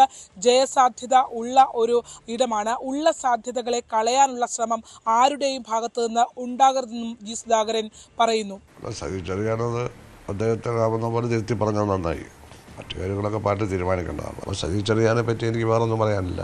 അദ്ദേഹം എല്ലാ കാര്യങ്ങളും അദ്ദേഹം ശ്രദ്ധിച്ച് ചെയ്യണമെന്നുള്ളതാണ് ഇപ്പം എല്ലാവരും പറയുന്നത്. അദ്ദേഹം അത് അംഗീകരിച്ചല്ലോ, അത് കണ്ടല്ലോ. മുഖ്യമന്ത്രി പിണറായി വിജയനുമായുള്ളത് വളരെ വിശ്വസ്തമായ ഒരു ബന്ധമാണ്. അത് വർഷങ്ങളായുള്ള, അതായത് ഏകദേശം 30 വർഷത്തിന് മേലുള്ള ബന്ധമാണ് ഇരുവരും തമ്മിലുള്ളത് എന്നുള്ളതാണ് അദ്ദേഹം നമ്മളോട് അഭിമുഖത്തിൽ വ്യക്തമാക്കിയത്. മാത്രമല്ല, എല്ലാ കാലത്തും വിശ്വസ്തനായി നിലകൊണ്ടിട്ടുള്ള ആളാണ്. മുഖ്യമന്ത്രി കാണണമെന്ന് പറഞ്ഞിരുന്നു, പക്ഷേ അത് പിന്നീട് ഒരിക്കലാകട്ടെ എന്നുള്ള രീതിയിൽ മാറ്റിവെച്ചു. പിന്നീടാണ് അദ്ദേഹത്തിന് ശുചിമുറിയിൽ വീണ് അപകടം സംഭവിക്കുന്നത്. അതുകൊണ്ട് തന്നെ കാണാനായി കഴിഞ്ഞിരുന്നില്ല എന്ന് പറയുന്നു. മുഖ്യമന്ത്രി കാണാൻ വന്നതിലുള്ള, അതായത് അപകടത്തിൽപ്പെട്ട കാണാൻ വന്നതിലുള്ള സന്തോഷവും അദ്ദേഹം വ്യക്തമാക്കുന്നു. തെരഞ്ഞെടുപ്പ് മേൽനോറ്റ കമ്മിറ്റിയിൽ തന്നെ ഉൾപ്പെടുത്തിയത് മുഖ്യമന്ത്രിയുടെ കൂടെ നിർദ്ദേശാനുസരണമാണെന്ന് ജില്ലാ സെക്രട്ടറി ആർ നാസർ തന്നോട് പറഞ്ഞിരുന്നു എന്നും അദ്ദേഹം പറയുന്നു. ആരോഗ്യപരമായ പ്രശ്നങ്ങളുണ്ട്, എന്നാലും 3 ആഴ്ച കഴിഞ്ഞ് സജീവമായി പ്രവർത്തന രംഗത്തേക്ക് എത്തുമെന്നും ജി സുധാകരൻ ന്യൂസ് 18നോട് പറഞ്ഞു. കാലെടുത്ത് പെട്ടെന്ന് അങ്ങോട്ട് നടക്കാനായിട്ടില്ല, എന്നാൽ കാല് നിലത്ത് ഇങ്ങനെ വെക്കാം. പക്ഷെ നമ്മൾ നടക്കുമ്പോൾ ഒരു കാൽ ബലം വരുമല്ലോ. നമ്മുടെ ഇപ്പോൾ ഇടത്തെ കാല് അങ്ങോട്ട് നോക്കുമ്പോൾ ഈ വലത്തെ കാലിലല്ലേ ബലം വരിക. ആ ബലം അത്ര ഇപ്പോൾ കൊടുക്കാൻ പാടില്ല. അത് ഫിസിയോതെറാപ്പി ചെയ്ത് ആ സർജറി ചെയ്ത ഭാഗത്തുള്ള ഒരു വലിയ പിടുത്തമുണ്ട് നമ്മുടെ ആ ഭാഗത്ത്. ഇങ്ങനെ ഈ കാലകത്തോട്ട് നമ്മൾ മാറ്റുമ്പോൾ അവിടെ വലിയ പിടുത്തമാണ്. ഈ ഫിസിയോതെറാപ്പി ചെയ്ത് ഇങ്ങനെ ചെയ്ത് അത് മാറുമ്പോൾ നമുക്ക് പൂർണ്ണമായിട്ട് നടക്കാം. അതാണ്. അപ്പോൾ അതനുസരിച്ചൊരു ഫെബ്രുവരി 10 വരെ ഒന്ന് വെയിറ്റ് ചെയ്യണം. അതുവരെ ഇത് ചെയ്യുക, എന്നിട്ടത് പറയാം. എന്തായാലും നമ്മൾ നോർമൽ സ്റ്റേജിലേക്ക് അതിവേഗം വന്നുകൊണ്ടിരിക്കുകയാണ്. മറ്റൊന്ന് ഏറ്റവും പ്രധാനപ്പെട്ടതായി അദ്ദേഹം പറഞ്ഞത് സ്ഥാനാർത്ഥികളുടെ ജയസാധ്യതയെക്കുറിച്ചാണ്. ജയിച്ചു വരാനുള്ള സാധ്യത ആർക്കെന്ന് കണ്ടെത്താനുള്ള മെക്കാനിസം പാർട്ടിക്കുണ്ട് എന്ന് ജി സുധാകരൻ വ്യക്തമാക്കുന്നു. ആരാണോ മണ്ഡലത്തിൽ സ്വീകാര്യൻ അവരെ വിജയിപ്പിക്കുന്നതായിരിക്കണം സ്ഥാനാർത്ഥി, അവരെ മത്സരിപ്പിക്കണം എന്നുള്ളതാണ് അദ്ദേഹം പറയുന്നത്. 3ാം തവണയും അധികാരത്തിൽ വരാൻ സാധ്യതയുണ്ട്. ആ സാധ്യതകൾ പ്രയോജനപ്പെടുത്തണം. അത് പാർട്ടിക്കറിയാം, അല്ലെങ്കിൽ പരാജയപ്പെടുമെന്ന് കൂടി ജി സുധാകരൻ വ്യക്തമാക്കുന്നു. 99% സ്ഥാനാർത്ഥി പട്ടിക തയ്യാറാകുന്നത് വിജയസാധ്യത കണക്കിലെടുത്തുകൊണ്ടാണ്. അല്ലാതെ സീറ്റ് കൊടുത്ത ഇടങ്ങളിലെല്ലാം പരാജയം സംഭവിച്ചിട്ടുണ്ട് എന്നും അദ്ദേഹം പറയുന്നു. അതോടൊപ്പം തന്നെ അദ്ദേഹം ഉന്നയിക്കുന്ന മറ്റൊരു ചോദ്യമുണ്ട്. എന്തെങ്കിലും താല്പര്യങ്ങളുടെ അടിസ്ഥാനത്തിൽ ആർക്കെങ്കിലും സീറ്റ് കൊടുത്താൽ, അവർ പരാജയപ്പെട്ടാൽ അതിൻ്റെ ഉത്തരവാദിത്തം ആ താല്പര്യം കാണിച്ച ആളുകൾ ഏറ്റെടുക്കുമോ എന്നുള്ള പ്രസക്തമായ ചോദ്യം കൂടി അദ്ദേഹത്തിൻ്റെ ഭാഗത്തു നിന്ന് ഉണ്ടാകുന്നു. തെരഞ്ഞെടുപ്പിൽ വിജയിക്കുക എന്നുള്ളതല്ലേ പ്രധാനം. ജയിക്കുന്നവർ സ്ഥാനാർത്ഥിയാവണം, അതിനുവേണ്ടി പ്രവർത്തിക്കണം. അപ്പോൾ ആ കാര്യങ്ങളൊക്കെ മനസ്സിലാക്കി, ജനങ്ങളുടെ മനസ്സും പൾസും ഒക്കെ മനസ്സിലാക്കി ഗവൺമെൻറ് ചെയ്ത നല്ല കാര്യങ്ങൾ, കഴിഞ്ഞ 10 വർഷമായിട്ട് ചെയ്ത എല്ലാ കാര്യങ്ങളും ഒരുപാട് കാര്യം പറയാറുണ്ട്. ആലപ്പുഴയുടെ മുഖച്ഛായ തന്നെ മാറിപ്പോയത്. എന്തായാലും മുഖ്യമന്ത്രി പങ്കെടുത്തുകൊണ്ടുള്ള അവലോകന യോഗമടക്കം ആലപ്പുഴയിൽ തെരഞ്ഞെടുപ്പ് മുന്നൊരുക്കങ്ങളുടെ യോഗം അടക്കം ആലപ്പുഴയിൽ നടക്കുകയാണ്. അപ്പോഴാണ് ജി സുധാകരനെ വളരെ പ്രസക്തമായ അദ്ദേഹത്തിൻ്റെ ഈ തെരഞ്ഞെടുപ്പുമായി ബന്ധപ്പെട്ട് ഗൗരവകരമായ പല കാര്യങ്ങളും അദ്ദേഹം ചൂണ്ടിക്കാട്ടുന്നത്. ഈ കമ്മിറ്റിയിൽ തന്നെ ജില്ലാ കമ്മിറ്റിയുടെ കോർ കമ്മിറ്റിയിലേക്ക് തന്നെ ജി സുധാകരൻ ഇപ്പോൾ തെരഞ്ഞെടുപ്പുമായി ബന്ധപ്പെട്ട് തെരഞ്ഞെടുക്കപ്പെട്ടിട്ടുണ്ട്. അതിലേക്ക് കടക്കും മുമ്പ് തന്നെ അദ്ദേഹത്തിൻ്റെ അഭിപ്രായം വളരെ കൃത്യമായി അറിയിക്കുകയും ചെയ്യുന്നു എന്നുള്ളതാണ്. ഇത് വരും ദിവസങ്ങളിൽ CPM തെരഞ്ഞെടുപ്പുമായി ബന്ധപ്പെട്ട് CPM ഇതിനെ എങ്ങനെ വർക്കൗട്ട് ചെയ്യുന്നു എന്നുള്ളതാണ്. എന്തായാലും ജി സുധാകരൻ, തോമസ് ഐസക് എന്നീ ജനകീയ മുഖങ്ങളെ ആലപ്പുഴയിൽ വീണ്ടും ഉപയോഗിക്കണം എന്നുള്ള അഭിപ്രായം പല കോണുകളിൽ നിന്ന് നവമാധ്യമങ്ങളിലടക്കം ഉയർന്നു വരുന്നു. പ്രവർത്തകരുടെ ഉള്ളിൽ നിന്നും അത്തരത്തിലുള്ള അഭിപ്രായങ്ങൾ ഉയർന്നു വരുന്നതിനിടയിലാണ് ഇത്രയും ഗൗരവകരമായ ശ്രദ്ധേയമായ പരാമർശങ്ങൾ ജി സുധാകരനെ പോലെയുള്ള മുതിർന്ന നേതാവിൻ്റെ ഭാഗത്തു നിന്ന് ഉണ്ടായിരിക്കുന്നത്. അദ്ദേഹത്തിൻ്റെ വാക്കുകളിൽ നിന്നും അമ്പലപ്പുഴയിലെ സ്ഥാനാർത്ഥിത്വത്തെ സംബന്ധിച്ച് അദ്ദേഹത്തിന് താല്പര്യമുണ്ട് എന്ന് തന്നെയാണ് നമുക്ക് മനസ്സിലാക്കാൻ കഴിയുന്നത്. ആലപ്പുഴയിൽ നിന്നും ക്യാമറമാൻ മനോജിനൊപ്പം ശരണ്യ സ്നേഹജൻ, ന്യൂസ് 18. തിരുവനന്തപുരം മണ്ഡലത്തിൽ തീരമേഖലയിൽ നിന്നൊരാളെ സ്ഥാനാർത്ഥിയാക്കണമെന്ന ആവശ്യം കോൺഗ്രസിനോട് ഉന്നയിച്ച ലത്തീൻ സഭ. കൊച്ചി മേയർ സ്ഥാനവുമായി ബന്ധപ്പെട്ട് സഭ സമ്മർദ്ദം നടത്തിയെന്ന ചർച്ചകൾക്ക് പിന്നാലെയാണ് പുതിയ നീക്കം. എന്നാൽ ജാതിയോ മതമോ പരിഗണിച്ചല്ല, മറിച്ച് നാടിന്റെ പൊതു താൽപര്യവും വികസനവും മുൻനിർത്തിയാണ് നിലപാടുകൾ സ്വീകരിക്കുന്നതെന്ന് സഭാ നേതൃത്വം വ്യക്തമാക്കുന്നു. ആന്റണി രാജു അപ്രതീക്ഷിതമായി അയോഗ്യനാക്കപ്പെട്ടതിന് പിന്നാലെയാണ് തിരുവനന്തപുരം സെൻട്രൽ മണ്ഡലത്തിൽ UDFന് അനുകൂലമായൊരു സാഹചര്യമുണ്ട് എന്നൊരു വിലയിരുത്തലിലേക്ക് കാര്യങ്ങൾ എത്തുന്നത്. അങ്ങനെയാണ് ഘടകകക്ഷിയായ CMPക്ക് സീറ്റ് വിട്ടു നൽകേണ്ടതുണ്ടോ എന്ന ചോദ്യം കോൺഗ്രസിനുള്ളിൽ നിന്ന് തന്നെ പ്രധാനപ്പെട്ട നേതാക്കൾ ഉന്നയിച്ചു തുടങ്ങിയത്. ആ ചർച്ചകൾ പിന്നീട് KS ശബരിനാഥനിലേക്കും K മുരളീധരനിലേക്കും അതോടൊപ്പം തന്നെ മുൻ MLA ആയിരുന്ന VS ശിവകുമാറിലേക്കുമൊക്കെ എത്തി. ആ ചർച്ചകൾ ഒരു വശത്ത് തുടരുന്നതിനിടയിലാണ് ലത്തീൻ സഭ അവരുടെ നിലപാട് വ്യക്തമാക്കിക്കൊണ്ട് കോൺഗ്രസ് നേതൃത്വത്തെ കൃത്യമായി ഒരു കാര്യം അറിയിച്ചിരിക്കുന്നത്. അതായത് തീരദേശത്തിൻ്റെ പ്രാതിനിധ്യം സ്ഥാനാർത്ഥി നിർണയത്തിൽ വേണം എന്നതാണ് ലത്തീൻ സഭയുടെ ആവശ്യം. ലത്തീൻ സഭ വികാരി ജനറൽ അടക്കം കോൺഗ്രസ് ദേശീയ നേതൃത്വത്തിൻ്റെ പ്രതിനിധികളുമായി ഈ കാര്യങ്ങൾ വ്യക്തമാക്കിയിട്ടുണ്ട് എന്നാണ് നമുക്ക് ലഭിക്കുന്ന സൂചന. അതായത് സഭയുടെ പിന്തുണ തീരദേശ പ്രാതിനിധ്യം നൽകുന്ന മുന്നണിക്കായിരിക്കും എന്ന തരത്തിലാണ് ലത്തീൻ സഭ ഈ നിലപാട് അറിയിച്ചിരിക്കുന്നതെന്നാണ് വിവരം. ലത്തീൻ സമുദായാംഗം തന്നെ സ്ഥാനാർത്ഥിയാകണമെന്ന് ഒരിക്കലും ഞങ്ങൾ വാശി പിടിക്കില്ല. പക്ഷേ തീരദേശ മേഖലയിൽ നിന്ന് തന്നെ ഈ പ്രാതിനിധ്യം വേണം, തീരദേശത്ത് നിന്നുള്ള ഒരാൾക്ക് സ്ഥാനാർത്ഥിത്വം നൽകണം എന്ന ആവശ്യമാണ് ലത്തീൻ സഭ മുമ്പോട്ട് വെച്ചിരിക്കുന്നത്. നമുക്കറിയാം തിരുവനന്തപുരത്ത് BJP നഗരസഭയുടെ ഭരണം പിടിച്ചത് വലിയ തരത്തിൽ നിയമസഭാ തെരഞ്ഞെടുപ്പിൽ സ്വാധീനമുണ്ടാക്കും BJPക്ക് എന്ന പൊതു വിലയിരുത്തലുണ്ട്. ആ ചർച്ചകൾക്കിടയിലാണ് കോൺഗ്രസ് ദേശീയ നേതൃത്വം തന്നെ തിരുവനന്തപുരത്ത് പരമാവധി സീറ്റുകൾ പിടിക്കണം, കോവളത്തിനപ്പുറത്തേക്ക് പരമാവധി സീറ്റുകൾ പിടിക്കണം എന്ന നിർദ്ദേശം കോൺഗ്രസ് നേതൃത്വത്തിന് നൽകിയിരിക്കുന്നത്. അങ്ങനെയൊരു ഘട്ടത്തിൽ ലത്തീൻ സഭ ഇങ്ങനെയൊരു നിലപാടുമായി മുമ്പോട്ട് വരുമ്പോൾ അതിന് ഏത് തരത്തിലായിരിക്കും കോൺഗ്രസ് നേതൃത്വം പരിഗണന നൽകുക എന്നതാണ് ഇനി അറിയാനുള്ളത്. നിയമസഭാ തെരഞ്ഞെടുപ്പിൽ കോൺഗ്രസ് MPമാർ മത്സരിക്കുന്ന കാര്യത്തിൽ അനിശ്ചിതത്വം തുടരുന്നു. നിലവിൽ 2-3 MPമാർക്ക് അവസരം നൽകിയേക്കുമെന്നാണ് സൂചന. അടൂർ പ്രകാശ്, K സുധാകരൻ, ഷാഫി പറമ്പിൽ എന്നിവരാണ് സാധ്യതാ പട്ടികയിൽ മുൻപിലുള്ളവർ. സാമുദായിക സമവാക്യങ്ങൾ കൂടി പരിഗണിച്ചുകൊണ്ടാകും വിഷയത്തിൽ ഹൈക്കമാൻഡ് അന്തിമ തീരുമാനമെടുക്കുക. കഴിഞ്ഞ ദിവസത്തെ ഡൽഹി ചർച്ചയിൽ MPമാർ മത്സരിക്കുന്ന കാര്യത്തിൽ തീരുമാനമെടുത്തിരുന്നില്ല. സംസ്ഥാന കോൺഗ്രസ് നേതൃത്വത്തിലെ വലിയൊരു വിഭാഗവും MPമാർ മത്സരിക്കേണ്ടതില്ല എന്ന നിലപാടിൽ ഉറച്ചു നിൽക്കുകയായിരുന്നു. അതേസമയം 7-ലധികം MPമാർക്ക് സംസ്ഥാന രാഷ്ട്രീയത്തിലേക്ക് വീണ്ടും തിരികെ വരണമെന്നും UDF അധികാരത്തിലേക്ക് എത്തിയാൽ അവിടെ മന്ത്രി പദവിയിലേക്ക് തന്നെ എത്തണമെന്ന താല്പര്യത്തിൽ 7-ലധികം MPമാർ തിരികെ കേരള രാഷ്ട്രീയത്തിൽ സജീവമാകാനുള്ള നീക്കങ്ങൾ നടത്തിയതുമാണ്. പക്ഷേ ഹൈക്കമാൻഡ് അതിനുള്ളൊരു അനുകൂല സമീപനം സ്വീകരിച്ചേക്കില്ല എന്ന വിവരങ്ങളായിരുന്നു പുറത്തു വന്നുകൊണ്ടിരുന്നത്. അതേസമയം ചില സാമുദായിക സമവാക്യങ്ങൾ ഉറപ്പുവരുത്തേണ്ടതിൻ്റെ ഭാഗമായിട്ടാണ് ചില MPമാർക്ക്, അതായത് 2-3 MPമാർക്ക് ഇത്തരത്തിലൊരു ഇളവ് നൽകാനുള്ള ആലോചനകൾ ഇപ്പോൾ സജീവമായിരിക്കുന്നത്. അതിൽ തന്നെ മുൻപന്തിയിലുള്ള 3 പേരുകളാണ് K സുധാകരൻ, അടൂർ പ്രകാശ്, അതോടൊപ്പം ഷാഫി പറമ്പിൽ.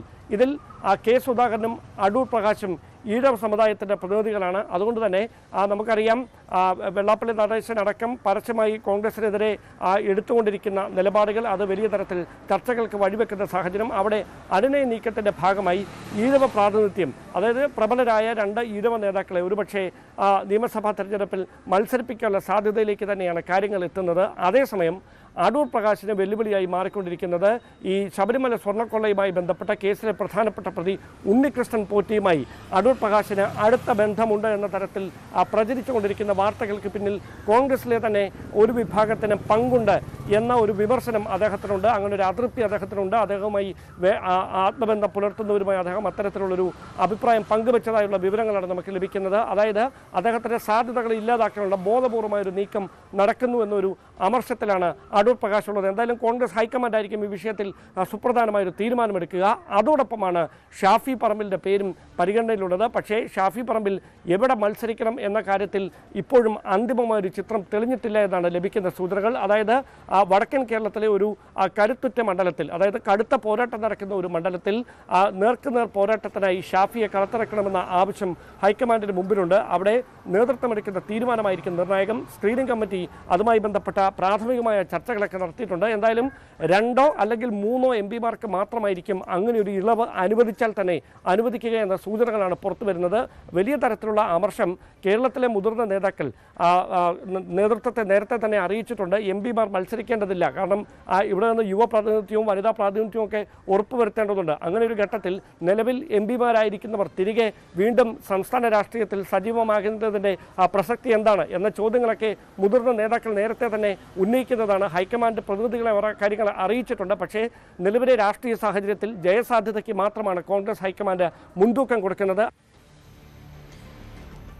ടി.എം. ജേക്കബിന്റെ മകൾ രാഷ്ട്രീയത്തിലേക്ക്. ടി.എം. ജേക്കബിന്റെ മകൾ അമ്പിളി ജേക്കബ് UDF സ്ഥാനാർത്ഥിയായേക്കും. അമ്പിളി ജേക്കബിനെ കോതമംഗലത്ത് മത്സരിപ്പിക്കാനാണ് ആലോചന നടക്കുന്നത്. കേരള കോൺഗ്രസ് ജോസഫ് വിഭാഗം അമ്പിളിയുമായി ചർച്ച നടത്തിയെന്നാണ് സൂചന. സഹോദരൻ അനൂപ് ജേക്കബ് MLA നിലപാടും വ്യക്തമാകേണ്ടതുണ്ട്. കേരള കോൺഗ്രസിൽ മക്കൾ രാഷ്ട്രീയം അത്ര പുതുമയുള്ള കാര്യമല്ല.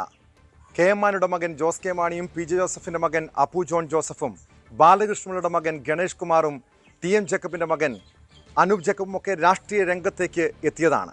പക്ഷെ ആദ്യമായിട്ടാണ് ഒരു മകൾ, അതും കേരള കോൺഗ്രസ് നേതാവിൻ്റെ ഒരു മകൾ രാഷ്ട്രീയ രംഗത്തേക്ക് വരുന്നത്.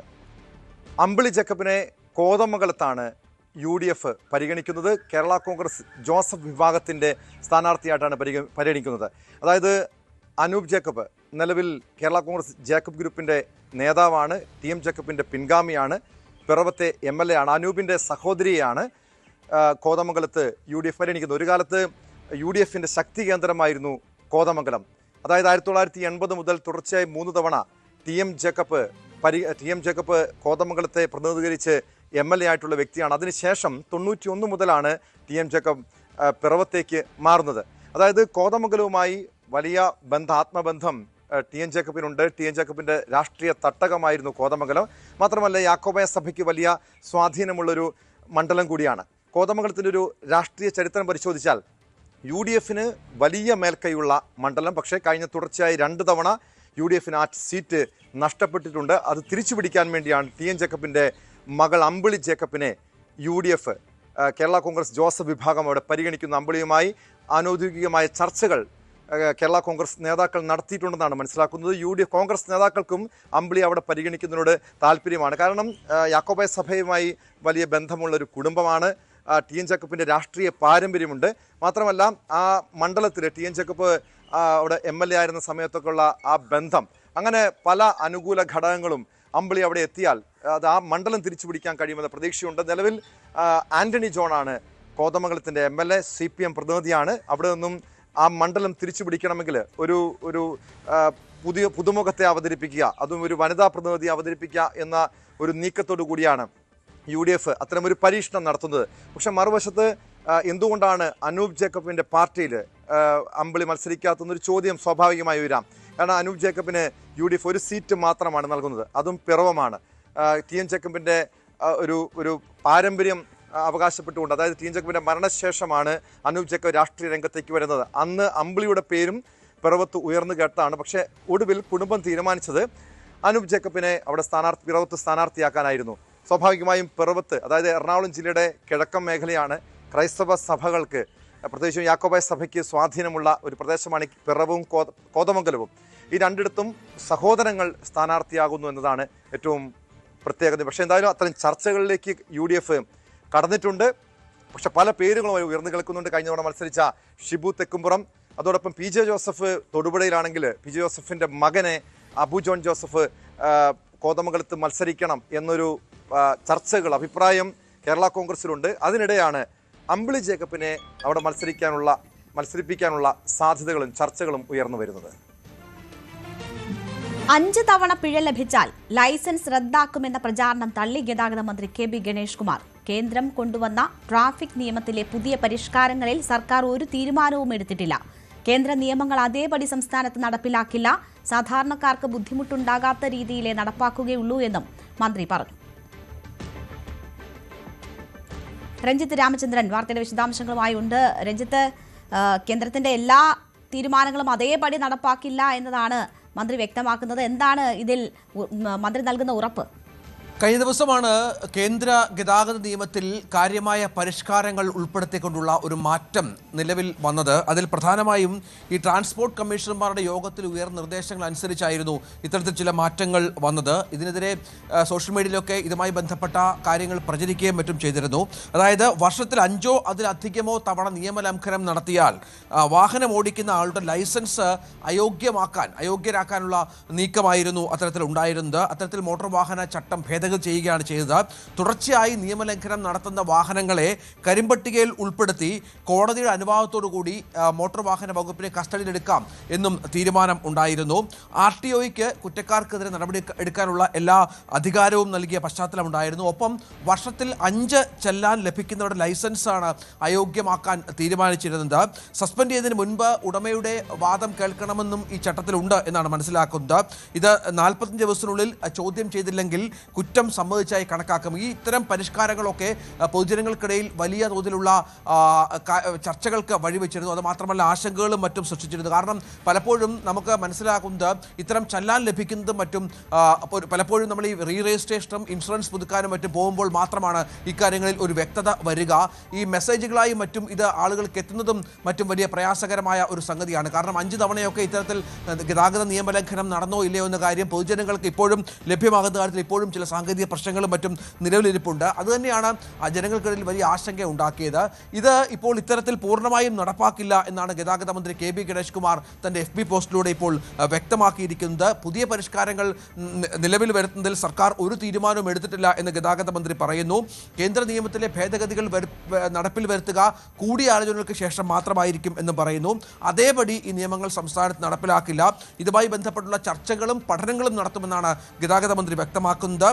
സാധാരണക്കാർക്ക് ബുദ്ധിമുട്ടുണ്ടാക്കുന്ന തരത്തിലുള്ള കാര്യങ്ങൾ നടപ്പിലാക്കില്ല. പക്ഷേ അപ്പോഴും നിയമങ്ങൾ നടപ്പിലാക്കേണ്ട അത്യാവശ്യമാണെന്നും അത് സാധാരണക്കാരെ ഏത് തരത്തിൽ ബാധിക്കാതിരിക്കും എന്ന് പഠിക്കുമെന്നുമാണ് ഗതാഗത മന്ത്രി പറഞ്ഞു വെക്കുന്നത്. ഏതായാലും കേന്ദ്ര നിയമങ്ങൾക്കെതിരെ ഗതാഗത മന്ത്രി രംഗത്ത് വന്നു എന്ന് വ്യാഖ്യാനിക്കാനാവില്ല. പക്ഷേ അതിലെ ജനങ്ങൾക്ക് ബുദ്ധിമുട്ടുണ്ടാക്കുന്ന തരത്തിലുള്ള കാര്യങ്ങൾ നടപ്പിലാക്കുക സമയമെടുത്തും പഠനം നടത്തിയും മാത്രമാകുമെന്നാണ് ഇപ്പോൾ മന്ത്രി വ്യക്തമാക്കിയിരിക്കുന്നത്. രേണുക. രഞ്ജിത്ത് രാമേന്ദ്രനാണ് വിവരങ്ങൾ നൽകിയത്. സംസ്ഥാനത്ത് സർക്കാർ വിരുദ്ധ വികാരമില്ലെന്ന് ആവർത്തിച്ച് CPM സംസ്ഥാന സെക്രട്ടറി MV ഗോവിന്ദൻ. ഗൃഹസന്ദർശന പരിപാടിയിൽ ഇത് ബോധ്യപ്പെട്ടെന്നാണ് വിശദീകരണം.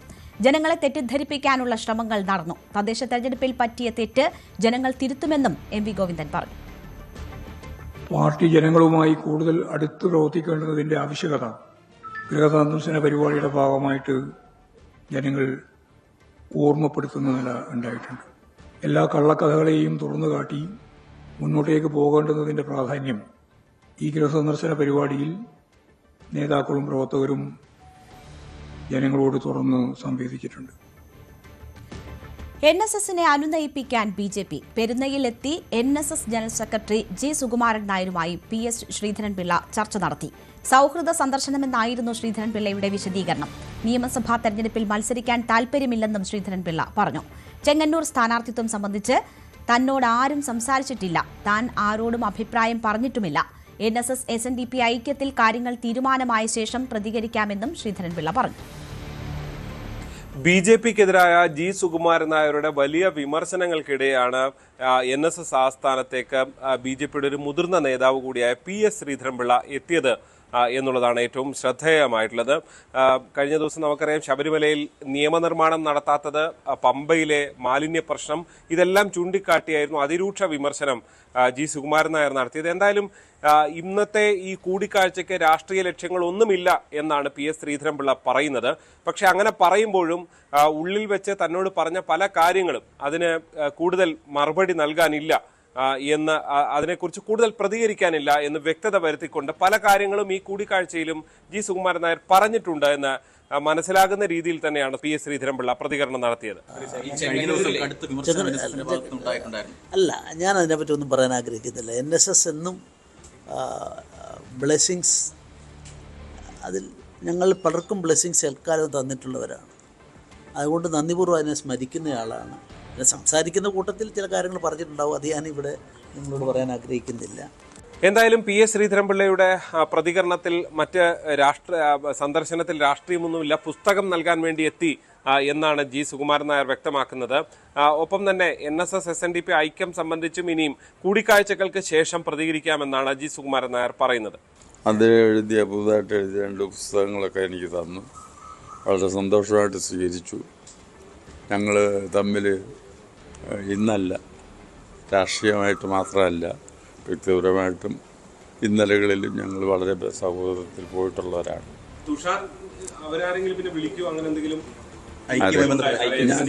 ഞാനതിപ്പോൾ പറയണ്ട, ഞങ്ങൾ വിളിച്ച് അതിൻ്റെ കാര്യങ്ങളൊക്കെ നടന്നിട്ട് പറഞ്ഞാൽ മതിയല്ലോ. ഡയറക്ടർ ബോർഡ് യോഗം ചേരുമായി ബന്ധപ്പെട്ട് എന്തായാലും അല്ല, അത് പറഞ്ഞിട്ട് പറയാം. എന്തായാലും NSS SNDP ഐക്യമടക്കം ഈ ഹൈന്ദവ പ്രസ്ഥാനങ്ങൾക്ക് വലിയ പ്രചോദനം നൽകുന്ന തീരുമാനമാണ് എന്ന് അദ്ദേഹം ചൂണ്ടിക്കാട്ടുകയാണ് PS ശ്രീധരൻപിള്ള ചെയ്തത്. ഒപ്പം തന്നെ തന്റെ രാഷ്ട്രീയ പ്രവേശനത്തെക്കുറിച്ച് പാർട്ടിയാണ് തീരുമാനമെടുക്കേണ്ടത്, മത്സരിക്കാൻ താല്പര്യമില്ല, പുതിയ ആളുകൾ വരട്ടെ എന്നതാണ് തന്റെ നിലപാട് എന്ന് പറയുന്നുണ്ട്. പക്ഷേ പാർട്ടി എന്ത് തീരുമാനിച്ചാലും അതിനൊപ്പം നിൽക്കുമെന്ന് പറഞ്ഞുകൊണ്ട് ഒരു മത്സര സാധ്യത ഇനി ഉണ്ടെങ്കിൽ തന്നെ അതിനുള്ള വാതിൽ തുറന്നിടുകയാണ് PS ശ്രീധരൻപിള്ള ചെയ്തത്. എന്നെ സംബന്ധിച്ചിടത്തോളം ഒക്കെ ഞാനൊക്കെ ഒരു പഴയ തലമുറയുടെ പ്രതിനിധികളാണ്. രാഷ്ട്രീയത്തിൽ പുതിയ പുതിയ ആൾക്കാർക്ക് അവസരം നൽകണം, അങ്ങനെയാണ് പോകേണ്ടത്. ഉണ്ടാവുമോ ഇല്ലെന്നുള്ള സ്ട്രെയിറ്റ് അവേ ക്വസ്റ്റിന് ഞാനിപ്പോൾ ആൻസർ അല്ല, പാർട്ടിയുടെ ആൾക്കാരാണ് അത് അനൗൺസ് ചെയ്യുന്നത്. എനിക്കതൊരു ആഗ്രഹമില്ല. ഞാൻ I am not an aspirant for that. അല്ല, ആസ്പിറൻറ്റ് അല്ല. എനിക്കതിന് മുമ്പാണെങ്കിൽ ഗവർണർ ആയിരിക്കുമ്പോഴും എനിക്ക് ആസ്പിറൻ്റായിട്ട് ഞാൻ സ്വീകരിക്കാത്തത് കൊണ്ട് ഒരു മത്സരത്തിൽ ഒഴിവായ ആളാണ്. അന്ന് ഞാൻ ഡീറ്റെയിൽസിലേക്ക് പോകുന്നു. എന്തായാലും രാഷ്ട്രീയ ലക്ഷ്യങ്ങൾ ഒന്നുമില്ല എന്ന് പറയുമ്പോഴും കോട്ടയം വെസ്റ്റ് ജില്ലാ പ്രസിഡന്റ് ലിജിൻ ലാലിന് ഒപ്പം കൂടിയാണ് PS ശ്രീധരൻപിള്ള NSS ആസ്ഥാനത്ത് എത്തിയത് എന്നുള്ളതാണ് ശ്രദ്ധേയമായിട്ടുള്ളത്. ഇരുവർക്കുമിടയിൽ BJPക്കെതിരായ വലിയ രൂക്ഷ വിമർശനങ്ങൾക്കിടെ NSSുമായി അടുപ്പമുള്ള ഒരു നേതാവ് തന്നെ, PS ശ്രീധരൻപിള്ള എന്ന നേതാവ് തന്നെ NSS ആസ്ഥാനത്തെത്തുന്നു. വരും ദിവസങ്ങളിൽ ഒരുപക്ഷെ സംസ്ഥാന അധ്യക്ഷൻ രാജീവ് ചന്ദ്രശേഖർ പോലും NSSലേക്ക് എത്താനുള്ള ഒരു സാധ്യതയും തള്ളിക്കളയാനാകില്ല. എന്തായാലും വളരെ നിർണായകമായ ഒരു കൂടിക്കാഴ്ചയാണ് നടന്നത് എന്ന് വേണം വ്യാഖ്യാനിക്കാൻ. കോട്ടയത്ത് നിന്ന് ജി ശ്രീജിത്ത്, News 18. വെള്ളാപ്പള്ളി നടേശന് പിന്തുണയുമായി മുതിർന്ന CPM നേതാവ് പാലൊളി മുഹമ്മദ് കുട്ടി മുസ്ലിം ലീഗിനെ പറഞ്ഞാൽ എങ്ങനെ മലപ്പുറത്തെയും ഇസ്ലാമിനെയും അധിക്ഷേപിക്കുന്നതാകുമെന്ന ചോദ്യം. അതേസമയം വെള്ളാപ്പള്ളിയുടെ ചില പ്രസ്താവനകൾ യോജിക്കാവുന്നതല്ലെന്നും അദ്ദേഹം സമ്മതിക്കുന്നു. വെള്ളാപ്പള്ളി നടേശന് വെള്ളപൂശാൻ എന്ന് പറഞ്ഞിട്ടുണ്ടെന്നുണ്ടെങ്കിൽ അയാൾ പറയുന്ന ചില കാര്യങ്ങൾ അംഗീകരിക്കുന്ന പാർട്ടി, അതേസമയത്ത് അയാൾ പറയുന്ന ചില കാര്യങ്ങളോട് യോജിക്കാൻ കഴിയും. അതിപ്പോൾ നമുക്കിഷ്ടമുള്ളത് അയാൾ പറയണം എന്ന് നിർബന്ധിക്കാൻ പറ്റുന്നതല്ല. നിരന്തരം മലപ്പുറത്തെ ഉൾപ്പെടെ അധിക്ഷേപിക്കുന്നു വെള്ളാപ്പള്ളി. ആ വെള്ളാപ്പള്ളിയെ കാറിൽ കയറ്റി മുഖ്യമന്ത്രി നടത്തുന്നു. മലപ്പുറത്തെ എല്ലാം ആക്ഷേപിച്ചു, മുസ്ലിം ലീഗിനെയാണ് ആക്ഷേപിച്ചത്. മുസ്ലിം ലീഗിനെ പറ്റി പറഞ്ഞാൽ അപ്പം ഇസ്ലാമിനെ പറ്റിയാണെന്നും പറയും, മലപ്പുറത്തിനെ പറ്റി. അത് രണ്ടും ആ രീതിയിലാണ് അവരതിനെ നേരിടുക. ജമാഅത്തെ ഇസ്ലാമിയുടെ പരിപാടിയിൽ പങ്കെടുത്തതിൽ വിശദീകരണവുമായി മന്ത്രി അബ്ദുറഹ്മാൻ. ആതുര സേവനം എന്ന നിലയിലാണ് ചടങ്ങിൽ പങ്കെടുത്തതെന്ന് മന്ത്രി പറഞ്ഞു. ജമാഅത്തെ ഇസ്ലാമി നിലപാടുകളെ ഒരിക്കലും താൻ പിന്തുണച്ചിട്ടില്ല, ഇപ്പോഴും ശക്തമായി എതിർക്കുന്നുവെന്നും അബ്ദുറഹ്മാൻ. ജമാഅത്തെ ഇസ്ലാമിയുടെ സക്കാത്ത് കമ്മിറ്റിയുമായി ബന്ധപ്പെട്ട ഒരു യോഗത്തിലാണ്, അതായത് കേരളത്തിൽ നമ്മുടെ തിരൂരിലെ പ്രമുഖരായിട്ടുള്ള എല്ലാവരും ഉണ്ടായിരുന്നു, എന്നെ ക്ഷണിച്ചു. അത് ജമാഅത്തെ ഇസ്ലാമി ഔദ്യോഗികമായിട്ടുള്ള രാഷ്ട്രീയ പരിപാടിയല്ല, അല്ലെങ്കിൽ വെൽഫെയർ പാർട്ടിയുടെ രാഷ്ട്രീയ പരിപാടിയല്ല. ഞാൻ അവിടെ പോയി പറഞ്ഞതെന്താ, ഞാൻ അത്തരത്തിലൊരു സകാത്തുമായി ബന്ധപ്പെട്ട ഒരു യോഗമായിരുന്നിട്ട് കൂടി ഞാൻ എൻ്റെ ആശയം അവിടെ പറഞ്ഞു. കാരണം രാജ്യം അനുഭവിക്കുന്ന നിലവിലുള്ള ഭൂരിപക്ഷ വർഗീയത എന്നുള്ളൊരു നമ്മൾ ഭയക്കുന്ന ഒരു സംവിധാനത്തിന് ന്യൂനപക്ഷ വർഗീയത കൊണ്ട് എതിർക്കാൻ കഴിയില്ല. എല്ലാ വിഭാഗം ജനങ്ങളും ഒന്നിച്ചു നിന്നാൽ മാത്രമേ അതിനെ എതിർക്കാൻ കഴിയുള്ളൂ എന്നുള്ള ഒരു പ്രസ്താവനയാണ് ഞാൻ നടത്തിയത്. തെറ്റൊന്നുമില്ല.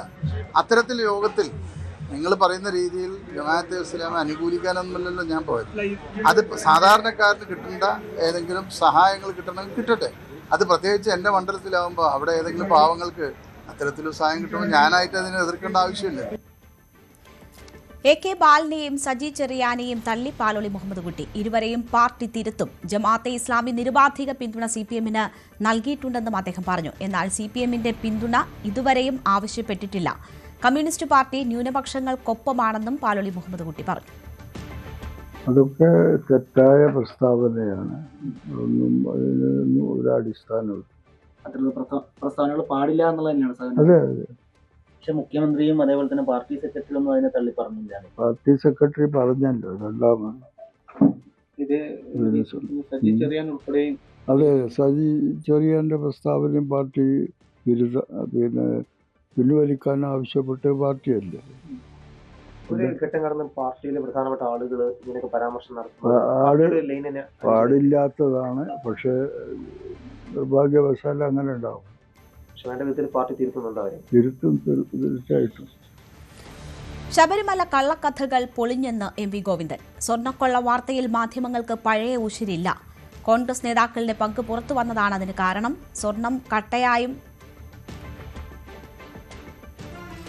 കട്ടയാളും വിറ്റയാളും സോണിയയെ കാണാൻ പോയി. സോണിയാഗാന്ധിയുടെ പേരുൾപ്പെടെ ചർച്ചയാകുമെന്ന് മനസ്സിലായതോടെ നിയമസഭയിൽ വിഷയം ചർച്ച ചെയ്യാതെ പ്രതിപക്ഷം ഒളിച്ചോടിയെന്നും MV ഗോവിന്ദൻ കുറ്റപ്പെടുത്തി.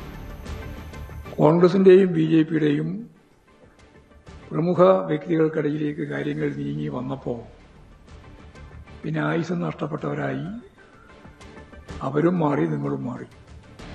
ഞങ്ങളെ സംബന്ധിച്ച് അന്നും ഇന്നും ഒരേ നിലപാടാണ്. ഞങ്ങൾ അവസരവാദപരമായ നിലപാട് സ്വീകരിച്ചിട്ടില്ല.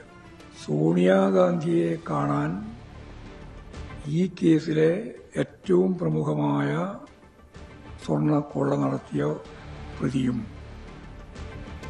സ്വർണം തട്ടി കൊണ്ടുപോയിട്ട് വിറ്റ കളവ് മുതൽ വാങ്ങിയ ആളും